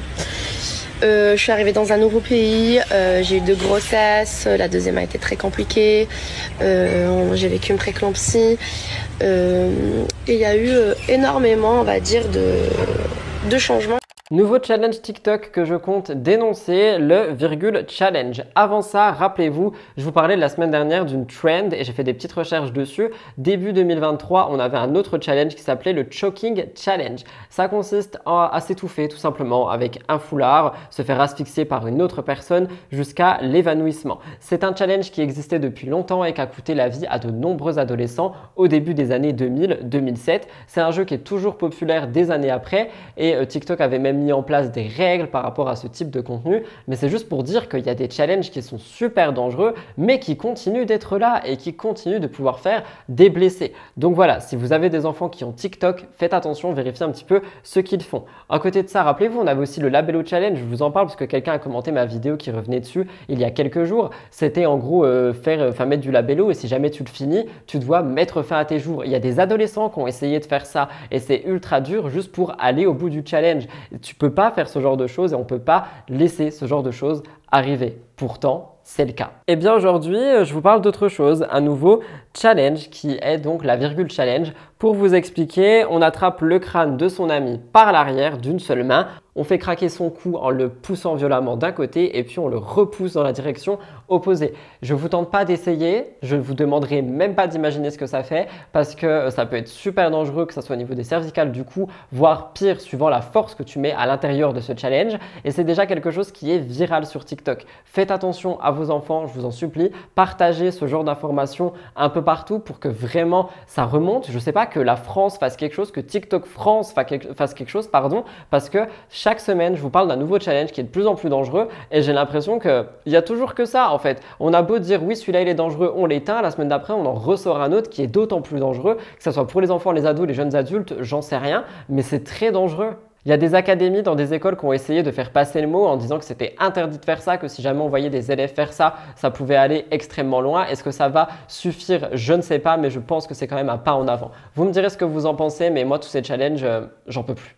Manon Tanti, Julien Tanti serait toujours en crise. Je vous explique. Rappelez-vous, récemment, on avait une publication émouvante sur Snapchat de la part de Manon Tanti parce qu'elle était en pleurs et elle expliquait avoir eu un différend avec Julien. En gros, elle devait apparaître en live, elle demandait à Julien à quoi elle ressemblait, elle s'est rendue compte qu'elle était moche, que ça n'allait pas, mais Julien s'en fichait, il ne répondait pas, il préférait parler avec ses potes alors que tu avais Manon qui était en live juste là et que ça faisait des jours qu'ils ne s'étaient pas parlé. Ça n'a pas plu à Manon, elle a tout annulé et elle s'était montrée en larmes sur les réseaux sociaux pour tout expliquer. C'était quelque chose qui avait fait beaucoup réagir, je vous en avais aussi expliqué et en fait elle avait dit qu'elle avait du mal en fait avec ce genre de situation, qu'elle venait de passer une journée éprouvante, que son mari la calculait même pas alors que ça faisait des jours qu'ils s'étaient pas vus, ils s'appelaient juste et par conséquent Manon elle a été vraiment blessée de ça. Mais on explique un petit peu plus tard que Julien aurait essayé de faire des efforts. En fait lorsque Manon poste une photo, une story etc, elle explique qu'il y répond, qu'il essaye toujours de la mettre en avant, de repartager en lui disant qu'elle est belle, enfin il essaye vraiment de faire des efforts. C'est quelque chose que je trouvais extrêmement mignon et honnêtement, je vous l'ai déjà dit plusieurs fois au cours des dernières émissions, mais depuis que je redécouvre les Tanti dans les 5 ans, je trouve que c'est vraiment un couple qui est touchant finalement, qui a vraiment une émotion assez spéciale, mais qui malheureusement n'est pas trop mise en avant dans les autres télés, notamment les Marseillais. Mais là, c'est vrai que dans les 50, c'est quelque chose qui est mis en avant et je trouve important de le dire quand même. Quoi qu'il en soit, dernièrement, vous l'avez aussi compris, il y a une nouvelle mode, c'est le padel. J'espère, le padel. Je crois que je sais plus comment on le dit. Vous m'avez dit qu'il y avait 2 orthographes, ça s'écrit P-A-D-E-L. Je vais le dire le padel. Je sais pas, je vais dire paddle parce que ça me stresse. Mais quoi qu'il en soit, c'est un sport que Jessica et Thibaut ont adoré et que Manon et Julien ont essayé aussi. Et en fait, Manon explique que lors de ce match, finalement, Julien était assez méchant avec elle, il avait un comportement pas forcément cool et par conséquent, Manon a décidé de ne plus jamais vouloir aller faire du paddle avec lui. Et du coup, Manon, elle a pris la parole par rapport à ça et elle explique que y a beau avoir des efforts, il y a toujours tous ces genres de comportements qui ne passent absolument pas, qui ne s'arrêtent jamais. Et moi, j'ai l'impression que ça fait des mois et des mois, voire plus d'1 an que je vous parle de ça, qu'ils sont censés suivre une thérapie, travailler sur leur couple. Pourtant, j'ai envie de dire, les bonnes habitudes reviennent très vite au galop. Je crois que c'est ça l'expression, étant donné que je vous parle toujours de la même chose. Je vous en parle peut-être un peu moins souvent, mais c'est quelque chose qui revient tout le temps. Le comportement de Julien ne plaît pas à Manon Tanti. Je vous laisserai me dire ce que vous en pensez. Manon Tanti a aussi été mise en avant parce qu'un internaute lui a dit qu'elle négligeait sa fille parce qu'elle ne l'avait pas coiffée un dimanche. C'est quelque chose qui a beaucoup énervé Manon. Dimanche dernier, elle poste une story de sa fille où elle est un petit peu décoiffée. C'est quelque chose qui a fait ravager les internautes en disant qu'elle néglige sa fille, qu'elle s'en occupe pas, etc., etc. Manon a un petit peu tapé du poing sur la table. Je vais vous laisser écouter. Pourquoi est-ce que je parle comme si on partait en fête foraine? Non, franchement. Un peu de... Comment on dit déjà? Un peu d'objectivité. Quand même, ma fille est très bien coiffée la semaine. Ma fille, quand elle va à l'école, ma nanny, elle sait faire des coiffures de dingue. Elle a toujours 2 couettes, 2 petites boules, des tresses, des tresses collées. Elle a toujours des coiffures différentes et elle est hyper cute. Par contre, je suis désolée, on est dimanche, ok? Donc vous n'allez pas me casser les bonbons le dimanche. Moi, je suis en pyjama, elle est pas coiffée et il y en a assez. Et toi, t'es pas coiffée non plus. Je suis désolée, malgré qu'elle soit pas coiffée, je trouve que quand même pour un dimanche, elle vient de courir 2 heures dans un parc pour les enfants. Je trouve qu'elle est quand même bien coiffée. Montre-moi mon bébé. Montre-moi tes cheveux. Tourne ta tête. Regardez. C'est pas coiffé ça? Non? C'est pas assez bien pour vous? Un bubu. T'es bien coiffé. Bon, ça dépasse un peu par là, mais c'est pas grave. C'est une enfant. C'est pas grave. Hein, elle est bien coiffée ta sœur? Pas très. Bon. Ça passe, non? Ouais, ça passe. Ça passe. Ouvre-lui le bras. Je vous laisserai me dire ce que vous en pensez. Moi, je trouve que les internautes vont un peu loin. Enfin, même moi, je suis pas coiffée le dimanche. Je pense que si j'avais un enfant et qu'elle était coiffée toute la semaine et tirée à 4 épingles et que le dimanche, elle voulait un peu se laisser aller, je la laisserais aussi aller. Enfin, les internautes, vraiment, parfois, hein, je parle pas de tout le monde, encore une fois, je fais vraiment… Enfin, vous voyez de quoi je parle. Ça va chercher loin quand même. Hein, et suivant les actus que je vais vous exposer, que je vous ai déjà exposé, je trouve qu'on va quand même chercher loin souvent pour vraiment taper la petite bête. Oui, je me gratte le bourrelet. Qu'est-ce qu'il y a?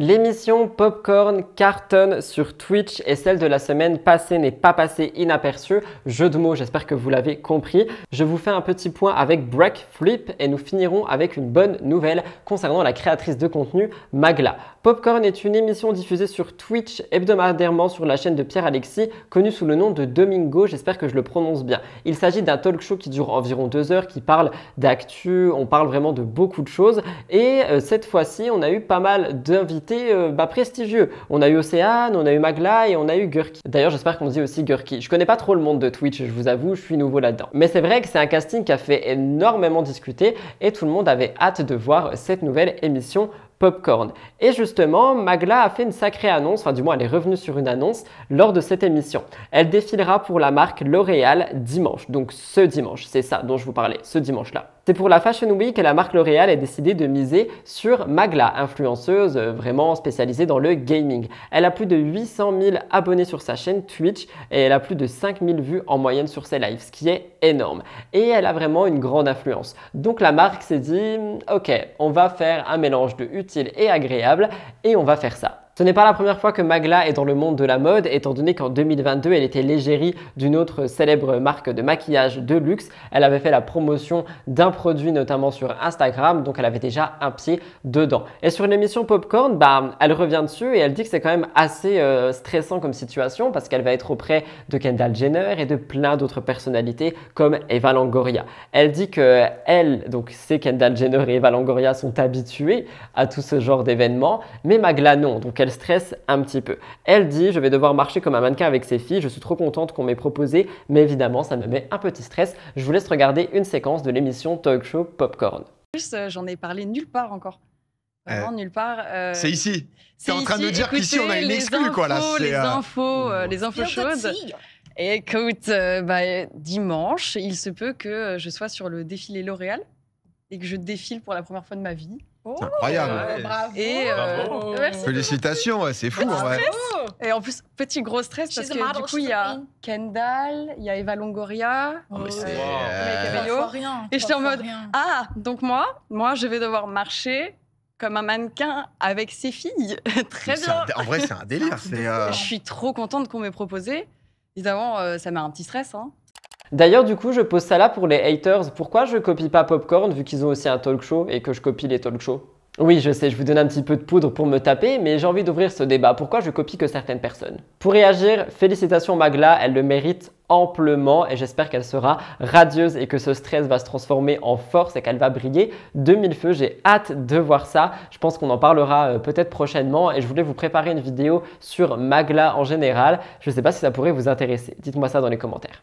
On le sait, on en parle tout le temps. TikTok, c'est un regroupement de challenges dangereux. Mais ce n'est pas que ça. Parfois, c'est aussi des choses merveilleuses, voire magiques qu'on peut voir se produire grâce à la plateforme. Et c'est ce que je vais vous raconter aujourd'hui grâce au Huffington Post. Un artiste français repéré en 2017 dans The Voice a fait une reprise sur TikTok du tube La danse des canards, tube de JJ Lionel de 1981. J'ai dit JJ comme si c'était en Amérique. Sorry. Si jamais vous connaissez pas, c'est la danse des canards.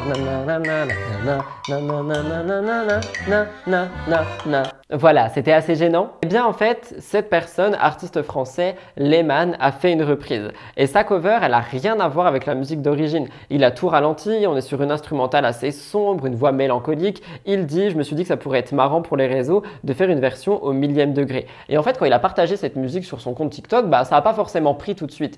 Et quelques temps plus tard, il y a quelqu'un qui a fait une reprise de cette reprise. Donc il a pris le son du TikTok pour mettre en avant son TikTok.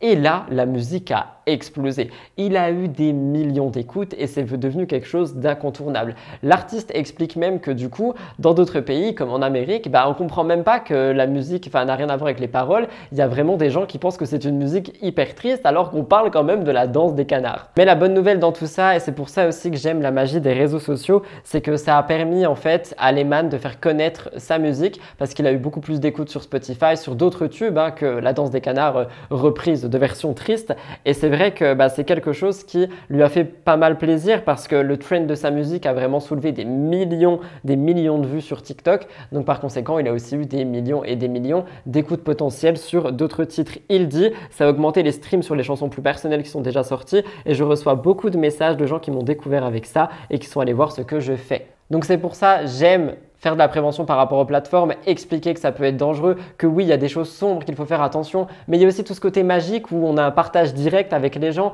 qu'on peut voir notre œuvre être propulsée d'un coup à des millions de personnes. On a aussi la possibilité de rencontrer des gens, de trouver d'autres cercles, de centres d'intérêt. Donc c'est pour ça que les réseaux sociaux, pour moi, devraient juste être régulés et pas que par des trucs de placement de produits, par des règles simples, claires et précises qui sont faites par les plateformes validées par les États et les pays et qui permettrait juste d'avoir vraiment un beau monde sur les réseaux sociaux. Parce que ce genre de choses et de partage qui, à mon sens, est magique, eh bien, ça a tout à fait sa place, mais ça n'a rien à faire à côté de live TikTok où on a des mendiants, littéralement, des choses humiliantes, et on va y revenir, ou des challenges avec des enfants ou des challenges qui sont super dangereux. Je suis peut-être allé un petit peu loin, mais j'avais quand même envie de vous en parler, vous me direz ce que vous en pensez.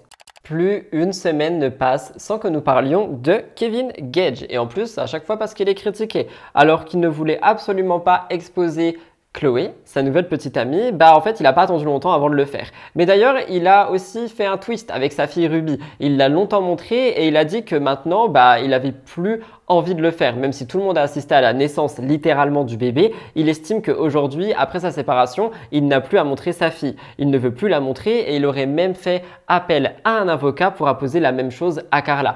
Honnêtement, vous allez voir, il y a des internautes qui trouvent ça ironique, mais moi je trouve ça tellement bien qu'ils le disent et qu'ils le mettent en avant et qu'il explique que ok, je l'ai montré, j'ai peut-être trop montré et aujourd'hui je ne veux plus le faire et ça va, elle est encore jeune, je peux peut-être sauver ça. Et je trouve ça tellement remarquable. Bravo Kevin! Mais ce week-end, il est allé à Disney et il a fêté son anniversaire avec Chloé et avec Ruby. Et sur Instagram, il a posté une photo avec Ruby où il cache son visage et dans les commentaires, on peut lire « genre on ne l'a jamais vu ». Et moi, j'ai envie de vous dire, mais mieux vaut saluer les efforts que critiquer ce qu'il est en train de faire. Enfin, je sais pas, je suis peut-être encore une fois trop bon, trop mais sorry, on se plaint de tout le monde qui montre tout le monde, donc on veut qu'ils arrêtent. Quelqu'un arrête en disant « j'ai peut-être trop fait, je veux plus le faire » et on lui tombe dessus. Et malheureusement pour Kevin, les choses ne se sont pas arrêtées là parce qu'en fait, il y a ce week-end qui s'est passé et on a eu des vidéos de leur séjour sur les réseaux sociaux et il y a quelque chose qui n'est pas passé. Chloé a montré Ruby. Je sais pas si elle a fait exprès ou pas, mais elle l'a montré. Et effectivement, pour le coup, ça contredit totalement ce que Kevin essaye de faire passer comme message. Donc, les internautes en ont profité en disant que ouais, mais regarde, elle la montre, donc dans tous les cas, on la verra. Mais ce n'est pas tout, parce que, encore une fois, Kevin n'a pas le droit d'être heureux, en effet, et lorsqu'il poste son réel pour revenir sur cette fameuse journée que je vais vous laisser regarder, les internautes sont assez unanimes. Il fait ça pour piquer Carla. Il ne fait absolument pas ça parce qu'il est heureux, que c'est son anniversaire, qu'il veut partager des bons moments, qu'il veut garder des souvenirs, que tout simplement il avait envie de faire un petit résumé de sa journée. Non, toutes ces raisons ne sont pas valides pour les internautes. Il fait uniquement ça pour piquer Carla Moreau. Je vous laisse regarder le réel, vous me direz ce que vous en pensez.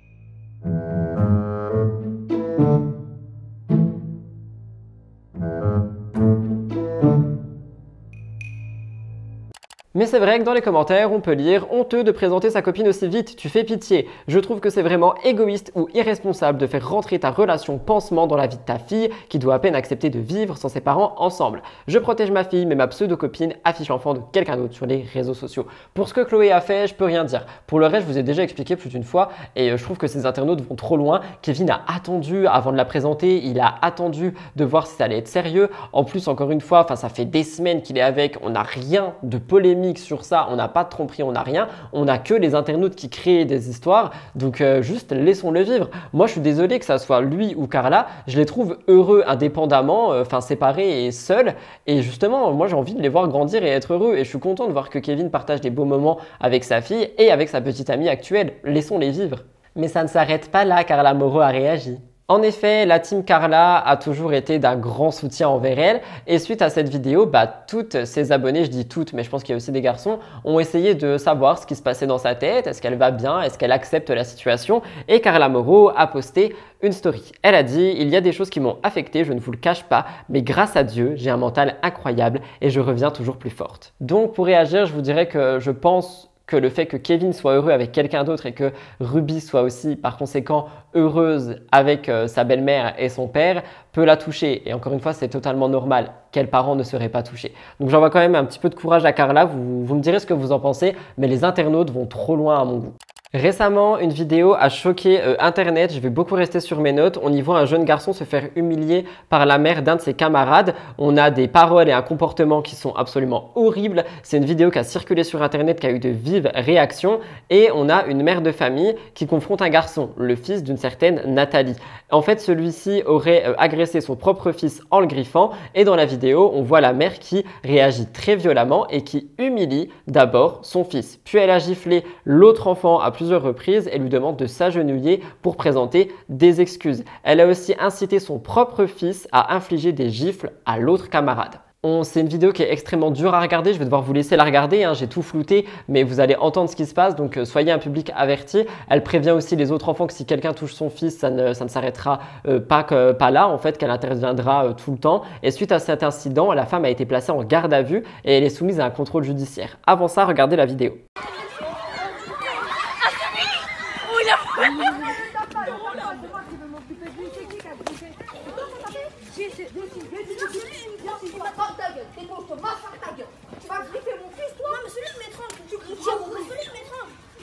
Tu crois que tu vas griffer qui? Non mais celui-là il m'étrangle. Va me chercher ta mère. Je vais t'en va chercher ta mère. Va, Wallah, tu vas voir que tu vas... Celui-là il m'étrangle.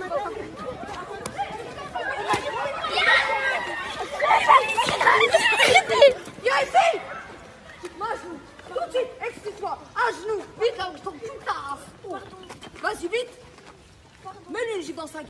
Mets-lui une patate dans sa gueule. Enlève les allées. Vas-y, vois que tabasse-le. Tabasse-le. Mets-lui une gifle. Mets-lui une bonne. Mets-lui une bonne. Mets-lui une bonne. Mets-lui l'autre côté. Jamais de la vie tu vas taper mon fils. Sur la tête de... Eh, regarde-moi bien. Elle est exposée à une peine potentielle de 5 ans de prison et à une amende pouvant s'élever jusqu'à 150 000 € d'amende. Et c'est un genre de comportement qui est absolument affreux et odieux. Et quand je suis tombée là-dessus, je me suis dit, mais ça va pas du tout. Et ce genre de choses doit vraiment arriver souvent.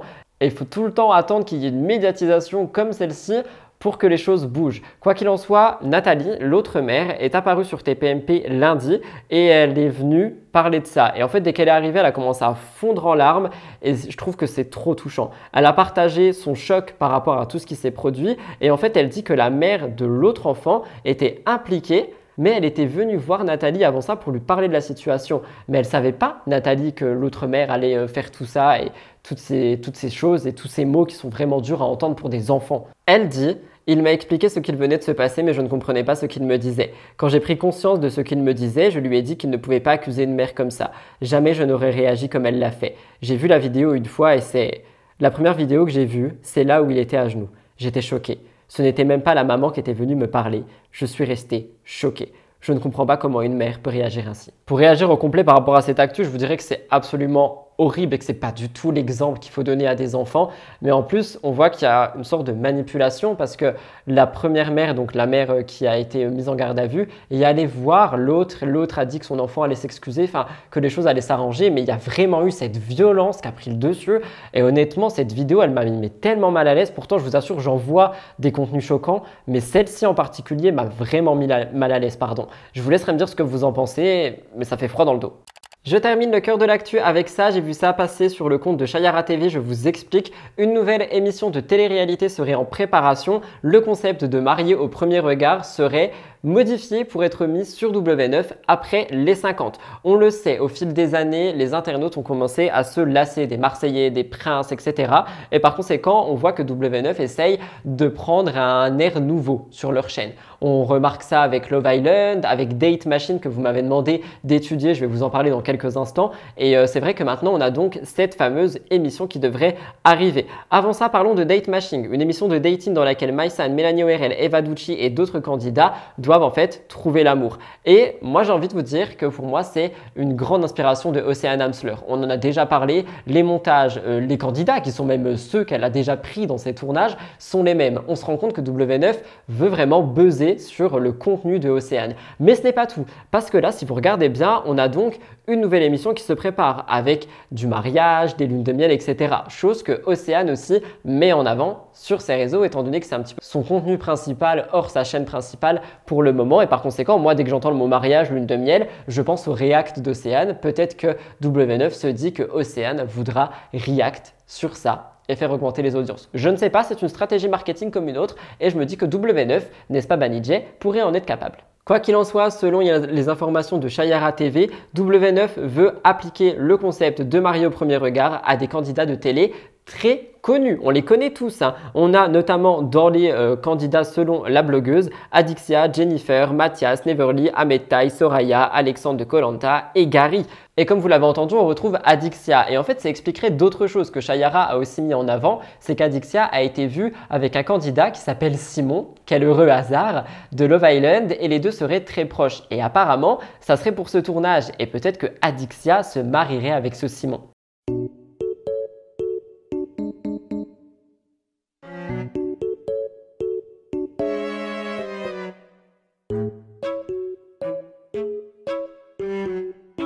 Quoi qu'il en soit, au programme bague au doigt, le fiançailles, lune de miel, tout ce que vous voulez, j'ai bien hâte de voir ce que ça va donner. Ça sortirait directement après les 50 et je pense sincèrement que c'est une émission qui va faire tellement parler parce que des candidats de télé qui se marient comme ça pour des programmes, va y en avoir un paquet, moi je vous le dis, et je pense que ça va faire réagir. À côté de ça, moi je reste toujours vraiment en retrait sur ça en me disant que peut-être Banijay a un stratagème dans sa tête en se disant que Océane pourrait réagir à tout ça parce que je vous jure, les gars, si vous pensez que je vais trop loin, regardez 2 épisodes de Date Machine et regardez une vidéo de la chaîne de Océane, sa chaîne principale, c'est la même chose. On est sur le même montage, les mêmes bruitages, les mêmes comportements, les mêmes happenings, les mêmes mises en scène, on est vraiment sur les mêmes choses et j'ai pas été le seul à le dire, vous avez été nombreux à me le dire et c'est vrai que quand je me suis dit, attends, et là ils sont en train de créer un truc de mariage et tout, pile au moment où du coup 4 mariages pour lune de miel est ultra mis en avant par Océane sur ses lives, je sais pas, Je fais peut-être des liens qui n'ont pas à être faits, mais je me pose quand même la question. Vous me direz ce que vous en pensez. Quoi qu'il en soit, vous me direz également si cette nouvelle émission pourrait vous faire un petit peu kiffer au niveau télévisuel. Moi perso, je pense que ça va attirer ma curiosité, mais est-ce que je vais aimer? Je ne sais pas. Je vous tiendrai au courant de toute façon sur les réseaux, donc suivez-moi un peu partout. Nous en avons terminé avec le cœur de l'actu. Je vous avais dit qu'il était un petit peu plus court que le top actu. On va passer au gros dossier. Ils sont 3. Gros résumé sur les 50. Roman vs tout le château finalement. Mélanie Dedigama qui réagit par rapport à sa participation. Je n'arrive donc plus à parler. Et Gary et Simon. Vous allez voir, on va discuter de tout ça. Mais ce n'est pas tout, deuxième gros dossier qui revient sur Maeva Genam. Vous l'avez vu en introduction, que s'est-il passé? Son chien s'attaque à elle. Est-ce qu'elle aurait eu un mauvais comportement? On va tout décrypter. Et enfin, le plus gros dossier de toutes mes émissions comprises, TikTok. Les live TikTok, manipulation, escroquerie, je vous raconte tout. Mais pour le moment, on se laisse avec le jingle et une petite pause pour moi et on se retrouve dans quelques instants pour les gros dossiers. Honnêtement, finalement, j'aime bien ces ailes dans le dos. Il manquerait juste un petit peu de vent et 2-3 arbres et je me croirais vraiment dans une forêt. Mais je suis en train de me rendre compte que j'aurais dû acheter des oreilles pointues, ça aurait vraiment fait elfe et par conséquent, on m'aurait pris pour une fée. Mais s'il vous plaît, si vous appréciez l'effort, n'oubliez pas de liker juste en dessous les amis, ça aide beaucoup. Et en plus, on est presque 47 000, je crois qu'il manque quoi, 20 personnes? Abonnez-vous à cette chaîne, voyons. Mais bon, allez, c'est parti, jingle! Comme chaque semaine, je reste encore plus sur mon iPad pour ces gros dossiers. Nous commençons avec les 50. Depuis son démarrage début septembre, ça fait beaucoup parler sur les réseaux. Entre alliance, couple, stratégie secrète, liaison inattendue, tout est critiqué. On commence par parler de Roman, la grosse tête de l'émission pour le moment. L'attention est vraiment focalisée sur Roman et Alex. Je réagis et je vous explique, ils ont été vite fait en couple et puis après elle s'est rapprochée de Vivian et puis finalement elle se remet avec. Enfin bref, tout est là pour les caméras, on va pas se mentir.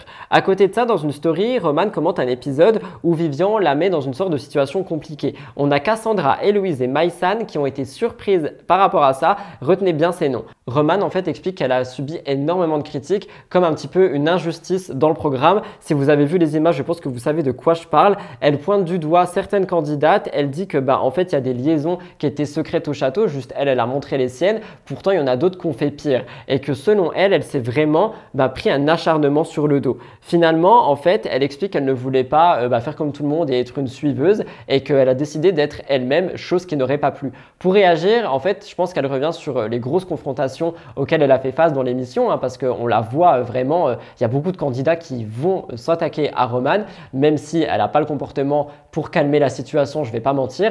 Mais c'est vrai qu'il y a beaucoup de questions qui se posent en disant que peut-être c'est parce qu'elle prenait trop de place devant les caméras. Toujours dans les 50, Mélanie Dedigama fait un petit point sur son compte Instagram. Elle parle de Bastos, elle parle absolument de tout. Je vous ai déjà expliqué pour Bastos, elle dit qu'elle l'a banni des réseaux, que ça fait 7 ans qu'elle l'a bloqué et que pour elle, elle est simplement un business en fait pour lui.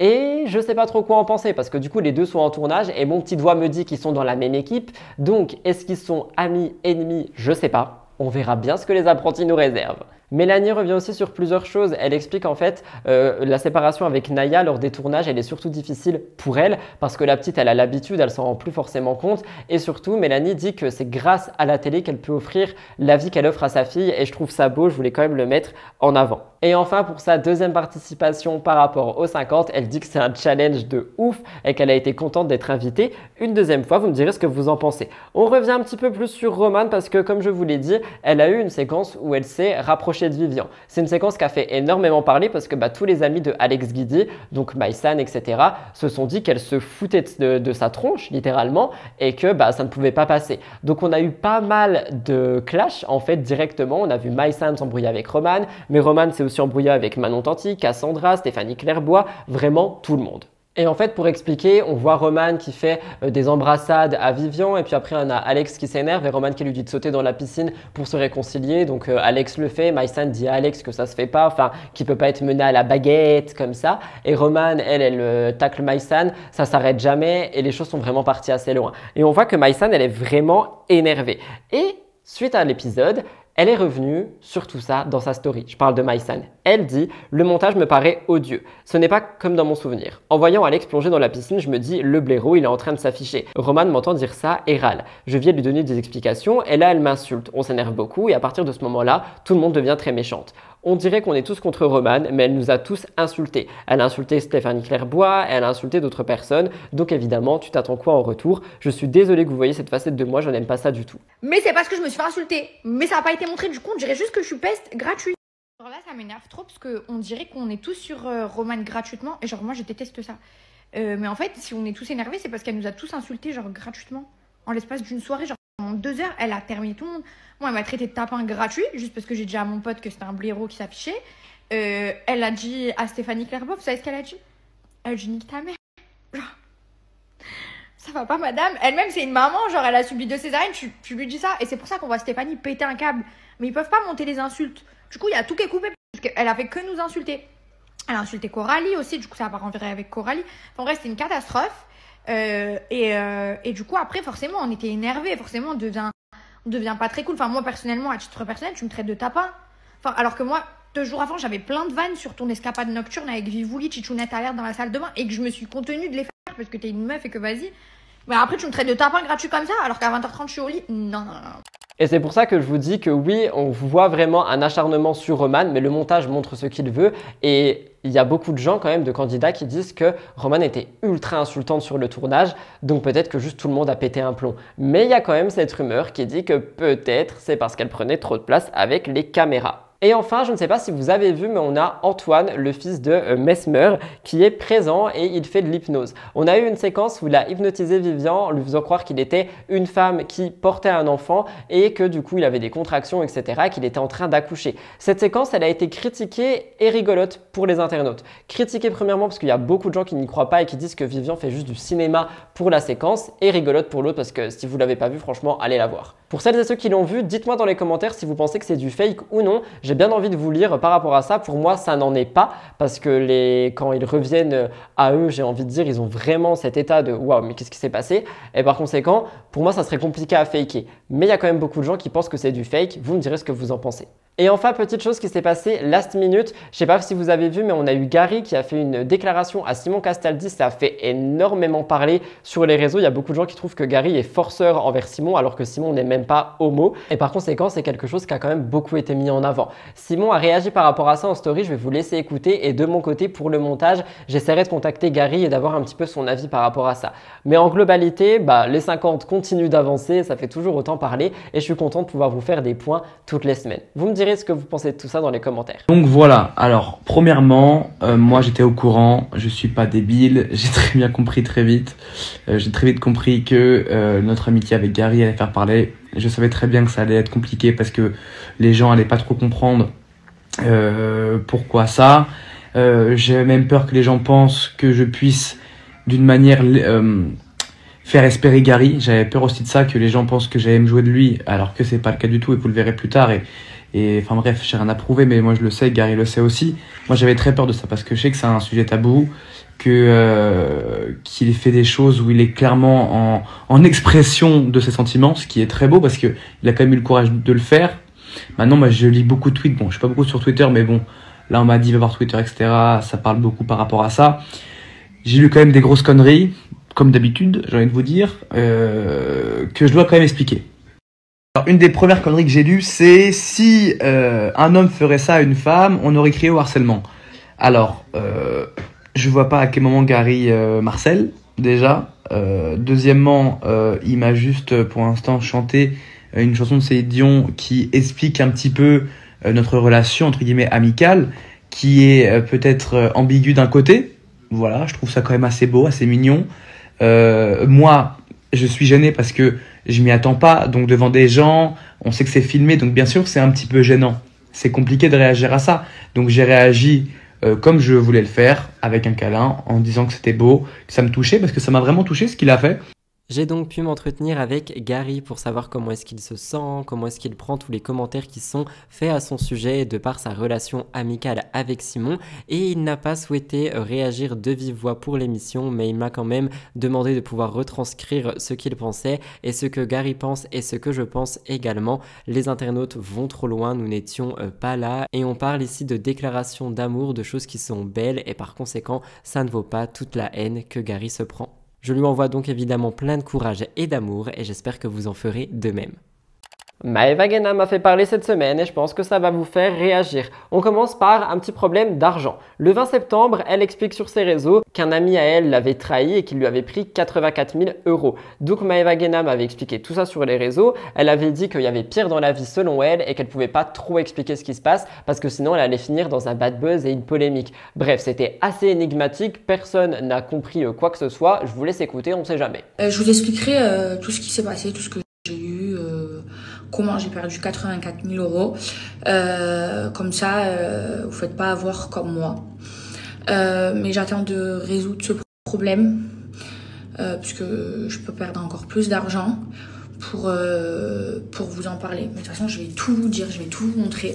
Vous allez être choqués, mes bébés. Finalement, je sais pas comment vous le dire parce que j'ai pas envie de vous dire c'est quoi, parce qu'en fait j'ai pas envie d'être dans une polémique, d'être en bad buzz. J'ai peur en fait que si je vous le dis que ça fasse un bad buzz. Mais du coup voilà, j'ai appris une nouvelle qui m'a énormément attristée. Donc je déprime. Et je l'avais pas dit à ma mère, mais en fait hier j'allais tellement mal que je lui ai tout dit. Et du coup je passe énormément de temps avec elle parce que j'ai besoin de ma maman. Comme vous le voyez, on ne sait donc pas vraiment de quoi elle parle, on sait juste qu'elle a besoin de sa maman, qu'elle est en train de vivre une période compliquée, qu'elle est pleine de stress et d'angoisse. De quoi parle-t-elle? Honnêtement, je ne sais pas. Si vous avez des idées, dites-moi ça dans les commentaires. Mais ce n'est pas tout parce que d'autres choses se sont passées. Maeva Guéna partageait avec inquiétude quelque chose qui s'est passé avec son coffre-fort qui semble être défectueux. Et elle est incapable de le déverrouiller, elle n'arrive pas à accéder à son argent liquide, elle conserve beaucoup d'argent dans ce coffre. Et en fait, il n'y a pas que ça, il y a aussi ses documents comme son permis, son passeport, etc. Et malheureusement, elle n'arrive pas à s'y rendre. Maeva donc attend un spécialiste et quand elle raconte tout ça, il y a beaucoup de gens qui l'ont accusé d'en fait de ne pas vouloir payer son employé, d'utiliser cette excuse pour dire on peut pas la payer, voilà, comme ça elle aura pas d'argent, patati patata. Et encore une fois, je trouve que les internautes vont très fort parce que Maeva l'explique elle-même que Romana, donc son employé, est payée autrement, qu'elle est gracieusement payée et qu'elle est très contente d'être là, que pour Maeva c'est vraiment comme une figure maternelle, que c'est la personne qui est là pour elle à Dubaï. Elle dit qu'elles ont une relation ultra fusionnelle et que ça n'a rien à voir avec ça. Je vous laisse regarder. Genre des articles qui disent elle pouvait pas, elle a pas de compte en banque, c'est une excuse, je sais pas quoi. Mais je dois me justifier. Non mais je dois me justifier sur toute ma vie, sur tout ce que je dis et sur tout ce que je fais. C'est quand même incroyable, c'est dingue. Donc ne vous inquiétez pas pour Romana. Elle a eu son salaire, je suis partie retirer de l'argent puisque je peux pas avoir accès à mon coffre-fort et donc je la paye en espèces. Et franchement, ne vous inquiétez pas pour elle.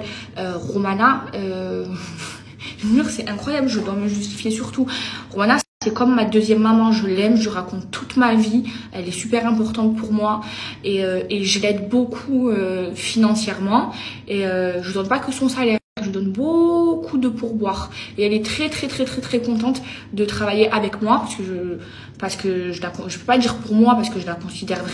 Pour réagir, je vous dirais que je trouve que les internautes vont trop loin parce que je pense pas que ce soit par rapport à ça. Je pense que c'est juste un coffre-fort qui est défectueux. Donc oui, Maeva fait beaucoup de bêtises et tout ça, mais pour le coup, c'est juste un problème technique. C'est pas parce qu'elle veut pas payer quelqu'un. On continue avec Maeva parce qu'une vidéo a fait réagir, c'est celle de mon intro. Vous l'avez donc vu un petit peu. Elle s'est fait mordre par un de ses chiens. C'est quelque chose qui a fait énormément réagir. Regardez la vidéo.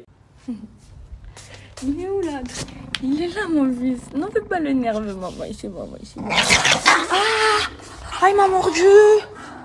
Coucou? Il m'a mordu. Aïe, comme j'ai trop mal.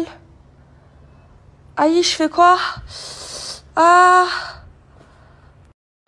Il m'a mordu. Aïe, comme j'ai trop mal. Aïe, je fais quoi? Ah. Il m'a tué. C'est la première fois de ma vie, il me mord. J'ai trop mal. Il m'a tué. Je me suis désinfectée. Mais regardez ce qu'il m'a fait. Ça fait trop mal et c'est bien ouvert. Je me suis désinfectée. Bon allez, je vais aller, mais franchement s'il vous plaît, je sais pas quoi faire. S'il y a des vétos qui me suivent ou des gens qui se connaissent bien en chien en Poméranie, parce que c'est une race particulière, dites-moi parce que je comprends pas. Comme vous le voyez, elle a la main remplie de sang, elle s'est vraiment fait croquer et elle explique que c'est un peu compliqué et qu'elle comprend pas trop ce qui se passe. Comme vous l'avez compris, elle demande de l'aide et il y a beaucoup de gens qui lui conseillent d'aller voir un comportementaliste parce que c'est pas possible que ton chien s'attaque à toi comme ça et c'est même pas possible qu'il te grogne ainsi. Tu es censé être son parent, tu vois, son adulte, son humain référent. Et moi, ce que j'ai envie de vous dire, c'est que c'est pas la première fois que ça arrive, ce genre de situation où elle est un petit peu en froid finalement avec ses animaux. Et pour réagir, je vous dirais que c'est normal. Elle est jamais là. Quand elle est là, je pense même pas qu'elle s'en occupe. Elle doit simplement les mettre dans le jardin. Je suis désolé, hein, c'est ce que je pense sincèrement. Par conséquent, les chiens la reconnaissent plus. Ils veulent peut-être plus la voir. Peut-être qu'ils se disent, ok, mais elle rentre juste 20 minutes et elle va repartir. Donc on se protège, tu vois, parce que eux aussi, ils ont ressenti cette séparation. Ils ont ressenti cette anxiété. Et peut-être que juste maintenant, ils se protègent et que c'est devenu instinctif comme comportement. Je ne sais pas ce qu'il en est, vous me direz ce que vous en pensez et si vous avez des conseils à donner à Maëva, passez-les en dessous de ma vidéo, je lui transmettrai. On n'est pas en contact, mais on ne sait jamais. Mais pour réagir en global sur Maëva Guénam, même si elle n'est plus à la télé, ça fait quand même toujours parler. D'ailleurs, il y a quelque chose qui m'a fait beaucoup rire, j'ai vu pas mal de personnes dire que cette saison des 50, elle est ultra molle, notamment par rapport au couple. Je vous ai tout raconté lundi ou mercredi, je ne sais plus exactement, et que au moins quand il y avait Maëva, eh bien il y avait du mouvement. C'est vrai qu'on va pas se mentir, quand elle était là l'année dernière, les 50, c'était quand même quelque chose. Dernier gros dossier, celui qui revient sur TikTok. Alors, tenez-vous prêts, allez vous remplir un verre d'eau parce que là, franchement, je pense qu'il y a beaucoup d'infos. Je vais vous expliquer tout ce qui se passe, c'est un secret pour personne. En ce moment, tout le monde en parle, des lives TikTok, des dérives que ça peut avoir. J'ai pris mes informations sur un média qui est suisse parce qu'en fait, je faisais des petites recherches et je suis tombé sur ce média que j'ai mis de côté et j'ai continué mes recherches et je suis revenu sur ces médias qui expliquent les choses vraiment comme il faut. Je vous le mettrai dans la barre d'infos, je pense qu'il est super intéressant et je pense qu'il y a plein d'autres sujets qui peuvent vous intéresser dessus. Moi, de mon côté, j'en ai brièvement parlé dans différentes actus au fil des semaines, mais vous m'avez demandé par dizaines de faire un gros sujet pour qu'on en discute et que vous ayez mon avis. Donc, je me suis basé sur 2 articles, le Suisse vraiment pour parler de TikTok, des dérives, etc. et un autre article qui revient sur les candidats de télé-réalité. Je vous mettrai tout ça en barre d'infos. Le premier va décrypter tout ce que TikTok cache avec ses lives. On le sait, cette app cartonne. On voit des vidéos rigolotes, on voit des sketchs, des musiques, des danses, des make-up, des challenges. Tout est fait pour qu'on y tombe accro. Hi, in a day, we're going to Charlie's tonight for a bring aboard night. So I don't want to go OTT on the food, because I want to go OTT on the drinks later. Mais il y a une autre fonctionnalité, c'est la fonctionnalité live qui cache un côté assez sombre quand on regarde un petit peu à l'intérieur. On voit même parfois quelque chose qui peut frôler avec de l'exploitation humaine. On a des mises en scène qui sont là et parfois des vraies humiliations parce que tout est bon pour faire gagner de l'argent avec des cadeaux virtuels. Comme cadeau virtuel, on peut retrouver la rose, le donut, le ballon de rugby. Par exemple, on peut se dire que on peut aller d'un cadeau à 50 centimes à un cadeau qui peut représenter des centaines d'euros. Et le média RTS parle d'une jeune femme qui, à chaque récompense, se jette un seau d'eau glacée sur la tête alors qu'on voit déjà qu'elle a froid. Et pour réagir, c'est un exemple parmi tant d'autres qui montre des situations humiliantes, des situations qui sont gênantes, mais où les internautes peuvent contrôler ce qui se passe et par conséquent faire gagner de l'argent à la personne. Mais ce n'est pas du tout le seul exemple qu'il y a à regarder et croyez-moi, il y en a vraiment beaucoup, mais ça montre la monétisation sur TikTok qui se base sur les cadeaux virtuels. Ces dons prennent la forme de jetons virtuels qui vont, comme je vous l'ai dit, des roses, donc quelques centimes, à beaucoup d'euros. Par exemple, on a des trucs qui valent jusqu'à 780 € comme le cadeau le plus cher qui vaut 5000 pièces. Ces cadeaux s'achètent par pack, donc on peut déjà commencer par dépenser de l'argent et après tu envoies juste tes cadeaux au TikToker qui lui va prendre la monnaie virtuelle, la transformer en monnaie réelle et l'envoyer sur son compte.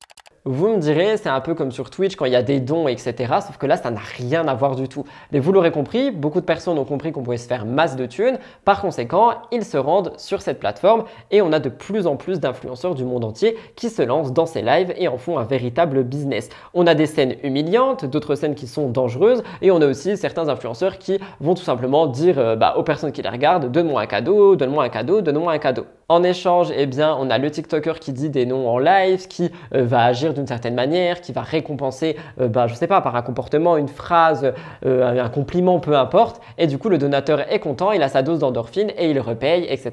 Et ça fait une machination. C'est vraiment un vrai business et parfois, eh bien, comme avec la jeune femme avec le seau d'eau ou d'autres exemples que je vais pas forcément vous montrer, on a des choses qui sont super dangereuses. Mais ce n'est pas tout. Le média RTS le rapporte. En France, certains influenceurs font cette pratique et ils ont été dénoncés. On l'a déjà vu avec beaucoup de personnes, hein, on va pas revenir dessus. Mais on a des TikTokers qui ont été mis en avant parce que ils ont eu beaucoup d'argent. Mais cet argent, il vient d'où? Il vient de donateurs qui sont pour la plupart mineurs et qui utilisent l'argent de leurs parents. On a des enfants qui vont dire plus tard qu'ils ont utilisé la carte bancaire de leurs parents pour déverser des centaines de dollars ou d'euros suivant le pays pour leur TikToker préféré, pour des cadeaux, etc. Donc déjà là, tu vois, on a quelque chose qui est, à mon sens, problématique, c'est que le TikToker va réussir à manipuler un enfant, une personne mineure, peu importe, pour qu'il aille prendre de l'argent de cette personne. Et je vous le dis, à côté de ça, on a plein d'autres dérives, hein. On a aussi des choses qui s'appellent des live control. Donc on a des personnes qui dorment et en fait, à chaque cadeau reçu, si c'est une rose, elle se lève. Je ne sais pas si c'est une casquette, elle fait une roulade. On a vraiment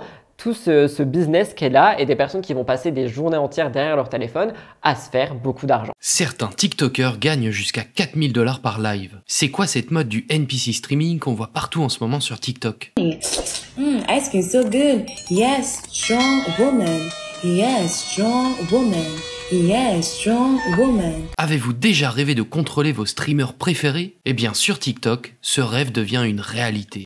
La plateforme, elle avait réagi par rapport à ça et elle avait expliqué qu'apparemment il fallait être majeur pour pouvoir acheter les cadeaux virtuels et les transférer aux TikTokers. Pourtant, il n'y a aucune vérification qui est faite par carte d'identité. Je vous dirais que ça devrait, c'est de ça dont je vous parle quand je vous dis que les plateformes doivent prendre des mesures pour protéger tout un chacun sur les réseaux sociaux parce que là, du coup, on peut avoir des manipulations sur les jeunes. On a aussi les jeunes qui tombent accros, mais on n'a pas que accros à TikTok, on est aussi accros à donner des cadeaux et voir notre star en train de, je sais pas, bouger, faire des trucs parce qu'on l'a payé pour ça. Et c'est vrai que ça peut devenir assez compliqué. TikTok dit lui-même que il n'y a pas de transparence parce qu'on n'a pas le taux d'échange par rapport à la monnaie virtuelle jusqu'aux euros, donc on ne sait pas ce que TikTok se met dans la poche et apparemment, il empoche également 50% des commissions sur les cadeaux virtuels une fois convertis.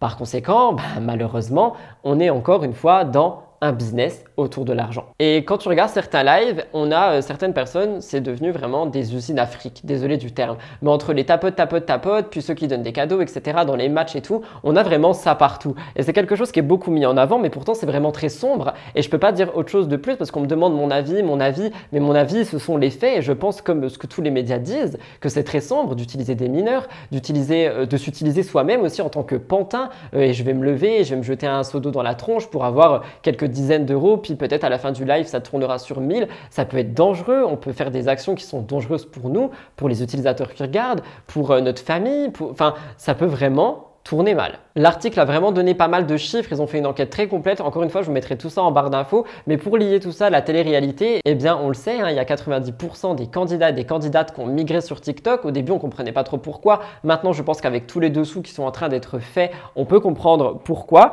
Et c'est vrai que c'est la même chose. Il y en a beaucoup qui mendient en live, tapote, donne un cadeau, haha, j'aimerais trop avoir ce cadeau, nanani, nanana.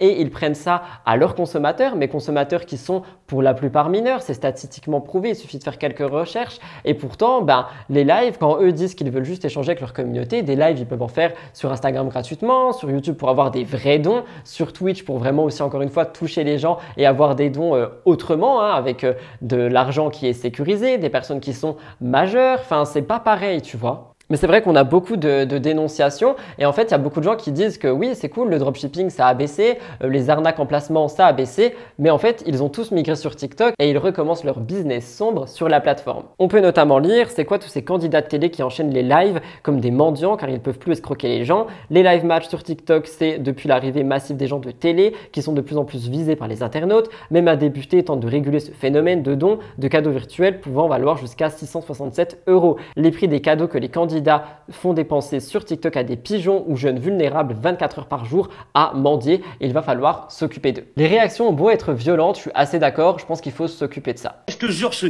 serais dans le sud, je serais venu, je t'aurais tarté.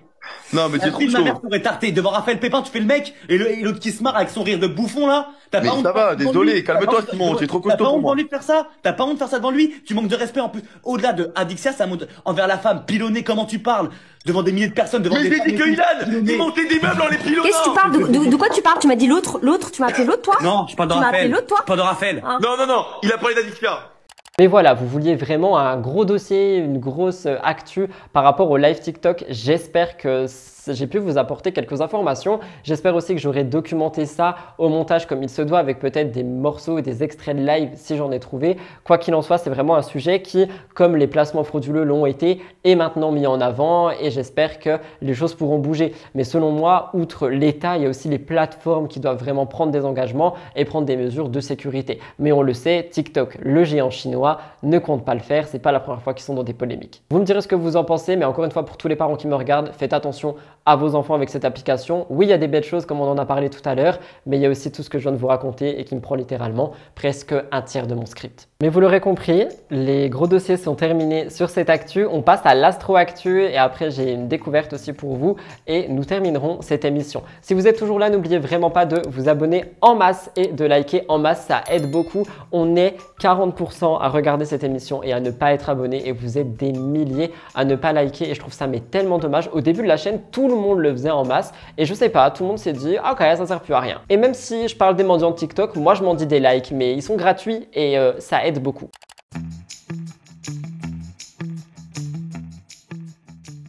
Que serait une fée présente sur une émission sans vous parler de l'horoscope de la semaine? En plus, on n'est même pas sur l'horoscope, on est sur l'astro-actu automne. Bref, petit point astrologie avec L.fr, mais surtout avec l'astrologue Jean-Yves Espier. Je voulais une astro-actu spéciale automne parce qu'on a l'habitude de parler des phases de la lune, mais je voulais aussi voir et vous expliquer comment les saisons peuvent jouer sur les signes. Je voulais expliquer, moi perso, c'est très compliqué hein, depuis l'arrivée de l'automne. J'ai une masse de trucs qui s'abattent sur moi, je suis tout plat là, on dirait limite une limace hein, qui bat. Mais c'est vrai que y a des signes pour qui les choses ont pas mal bougé pour l'automne. Je voulais vous en parler. Premièrement, le lion. Le lion démarre l'automne comme une fête finalement. Avec la rétrograde de Vénus, il a été un petit peu bloqué, mais tout ça s'est terminé sur une happy end. On est sur une ambiance bénéfique. Comme le dit l'astrologue, la présence de Vénus vous apporte une souplesse relationnelle pour trouver les bons compromis. Le passage de Mercure dans votre secteur financier augure de belles perspectives professionnelles. Les lions, c'est le moment d'arrêter de chômer. La balance aussi entame sa saison. C'est son moment, elle va briller de mille feux. Littéralement, parce qu'on est sur la saison de la balance, donc ça signifie que le soleil visite sa constellation. Par conséquent, les balances vont faire le feu pendant toute la saison. Les balances y voient plus clair, ils ont un esprit vraiment créatif, mais ils restent aussi les pieds sur terre et concentrés. Et enfin, les Verseaux, qui eux sont dans les signes d'air et comme tous les signes d'air, ils veulent profiter de l'automne. C'est le début d'un immense chemin pour eux. Ils sont déterminés et ils vont franchir chaque obstacle très facilement. De manière générale, l'arrivée de l'automne joue sur nous. Personnellement, comme je vous l'ai dit, moi j'ai été très fatigué pendant toute la semaine. Team Capricorne, vous me direz ce que vous, l'automne vous a fait.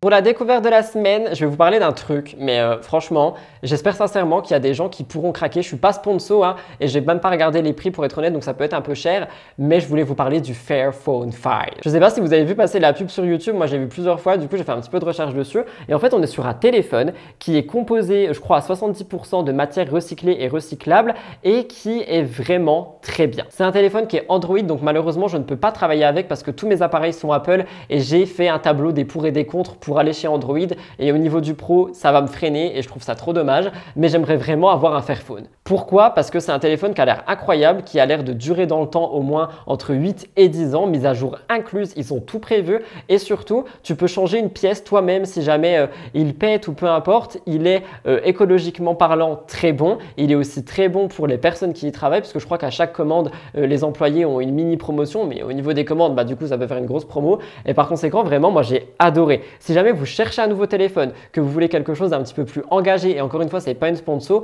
je vous mettrai le lien de la marque dans les commentaires, dans la barre d'infos, pardon, il est temps d'aller dormir. Et n'hésitez pas à aller voir, il me semble que c'est que valable pour le 5, mais honnêtement, j'ai tellement envie de le prendre, mais malheureusement, il n'y a pas AirDrop, j'ai pas tout mon agenda, j'ai pas tout ce qui est utile pour moi au quotidien pour bosser, et je suis trop deg parce que je vais devoir changer de téléphone au cours de l'année 2024, et j'aurais tellement pris celui-là. Apple, si tu m'entends, fais un Fairphone, je t'en supplie, une collab, quelque chose. Vous me direz ce que vous en pensez, mais je voulais vraiment mettre ça en avant. Si vous cherchez un téléphone, essayez d'aller checker. Mes liens sont pas affiliés, je fais vraiment pas ça pour gagner de l'argent, je fais ça uniquement pour faire connaître ce téléphone et montrer qu'il est bon pour la planète. Oui, la planète me touche, enfin plutôt je touche la planète, bref, je sais pas. Eh bien, voilà tout le monde pour votre émission de dimanche, l'émission qui revenait sur le thème Fairy. J'avais très envie de vous faire ceci, ça fait des semaines que je vous le promets, mais je voulais que le costume soit complet. De base, je devais mettre les cheveux marrons, mais je me suis dit, tu sais quoi, non, être une fée, c'est être un petit peu coloré. Les cheveux roses, ça rentre bien. J'espère sincèrement que l'émission a pu vous plaire, vous intéresser. Si c'est le cas, on n'oublie pas de liker, de commenter et de vous abonner juste en dessous. D'ailleurs, pour commenter, vous vous en doutez pour l'emoji de la semaine, une fée masculin aussi si vous voulez, ou alors tout simplement des ailes, mettez ce que vous voulez, mais je veux reconnaître le thème Fairy. N'oubliez pas de me rejoindre sur tous les réseaux sociaux, notamment Twitch, où je suis très actif 5 à 6 fois par semaine. En ce qui me concerne, je vous laisse là. Merci pour votre fidélité, merci de m'avoir écouté jusqu'ici. Je vous aime d'amour et je vous retrouve dès demain pour Spill the Tea. Bye guys, love you. Love. Vous pensez que je peux m'envoler? Non, elles sont en plastique. Allez, bye guys. Oh, et du coup, on n'a eu aucune souris. Félicitations!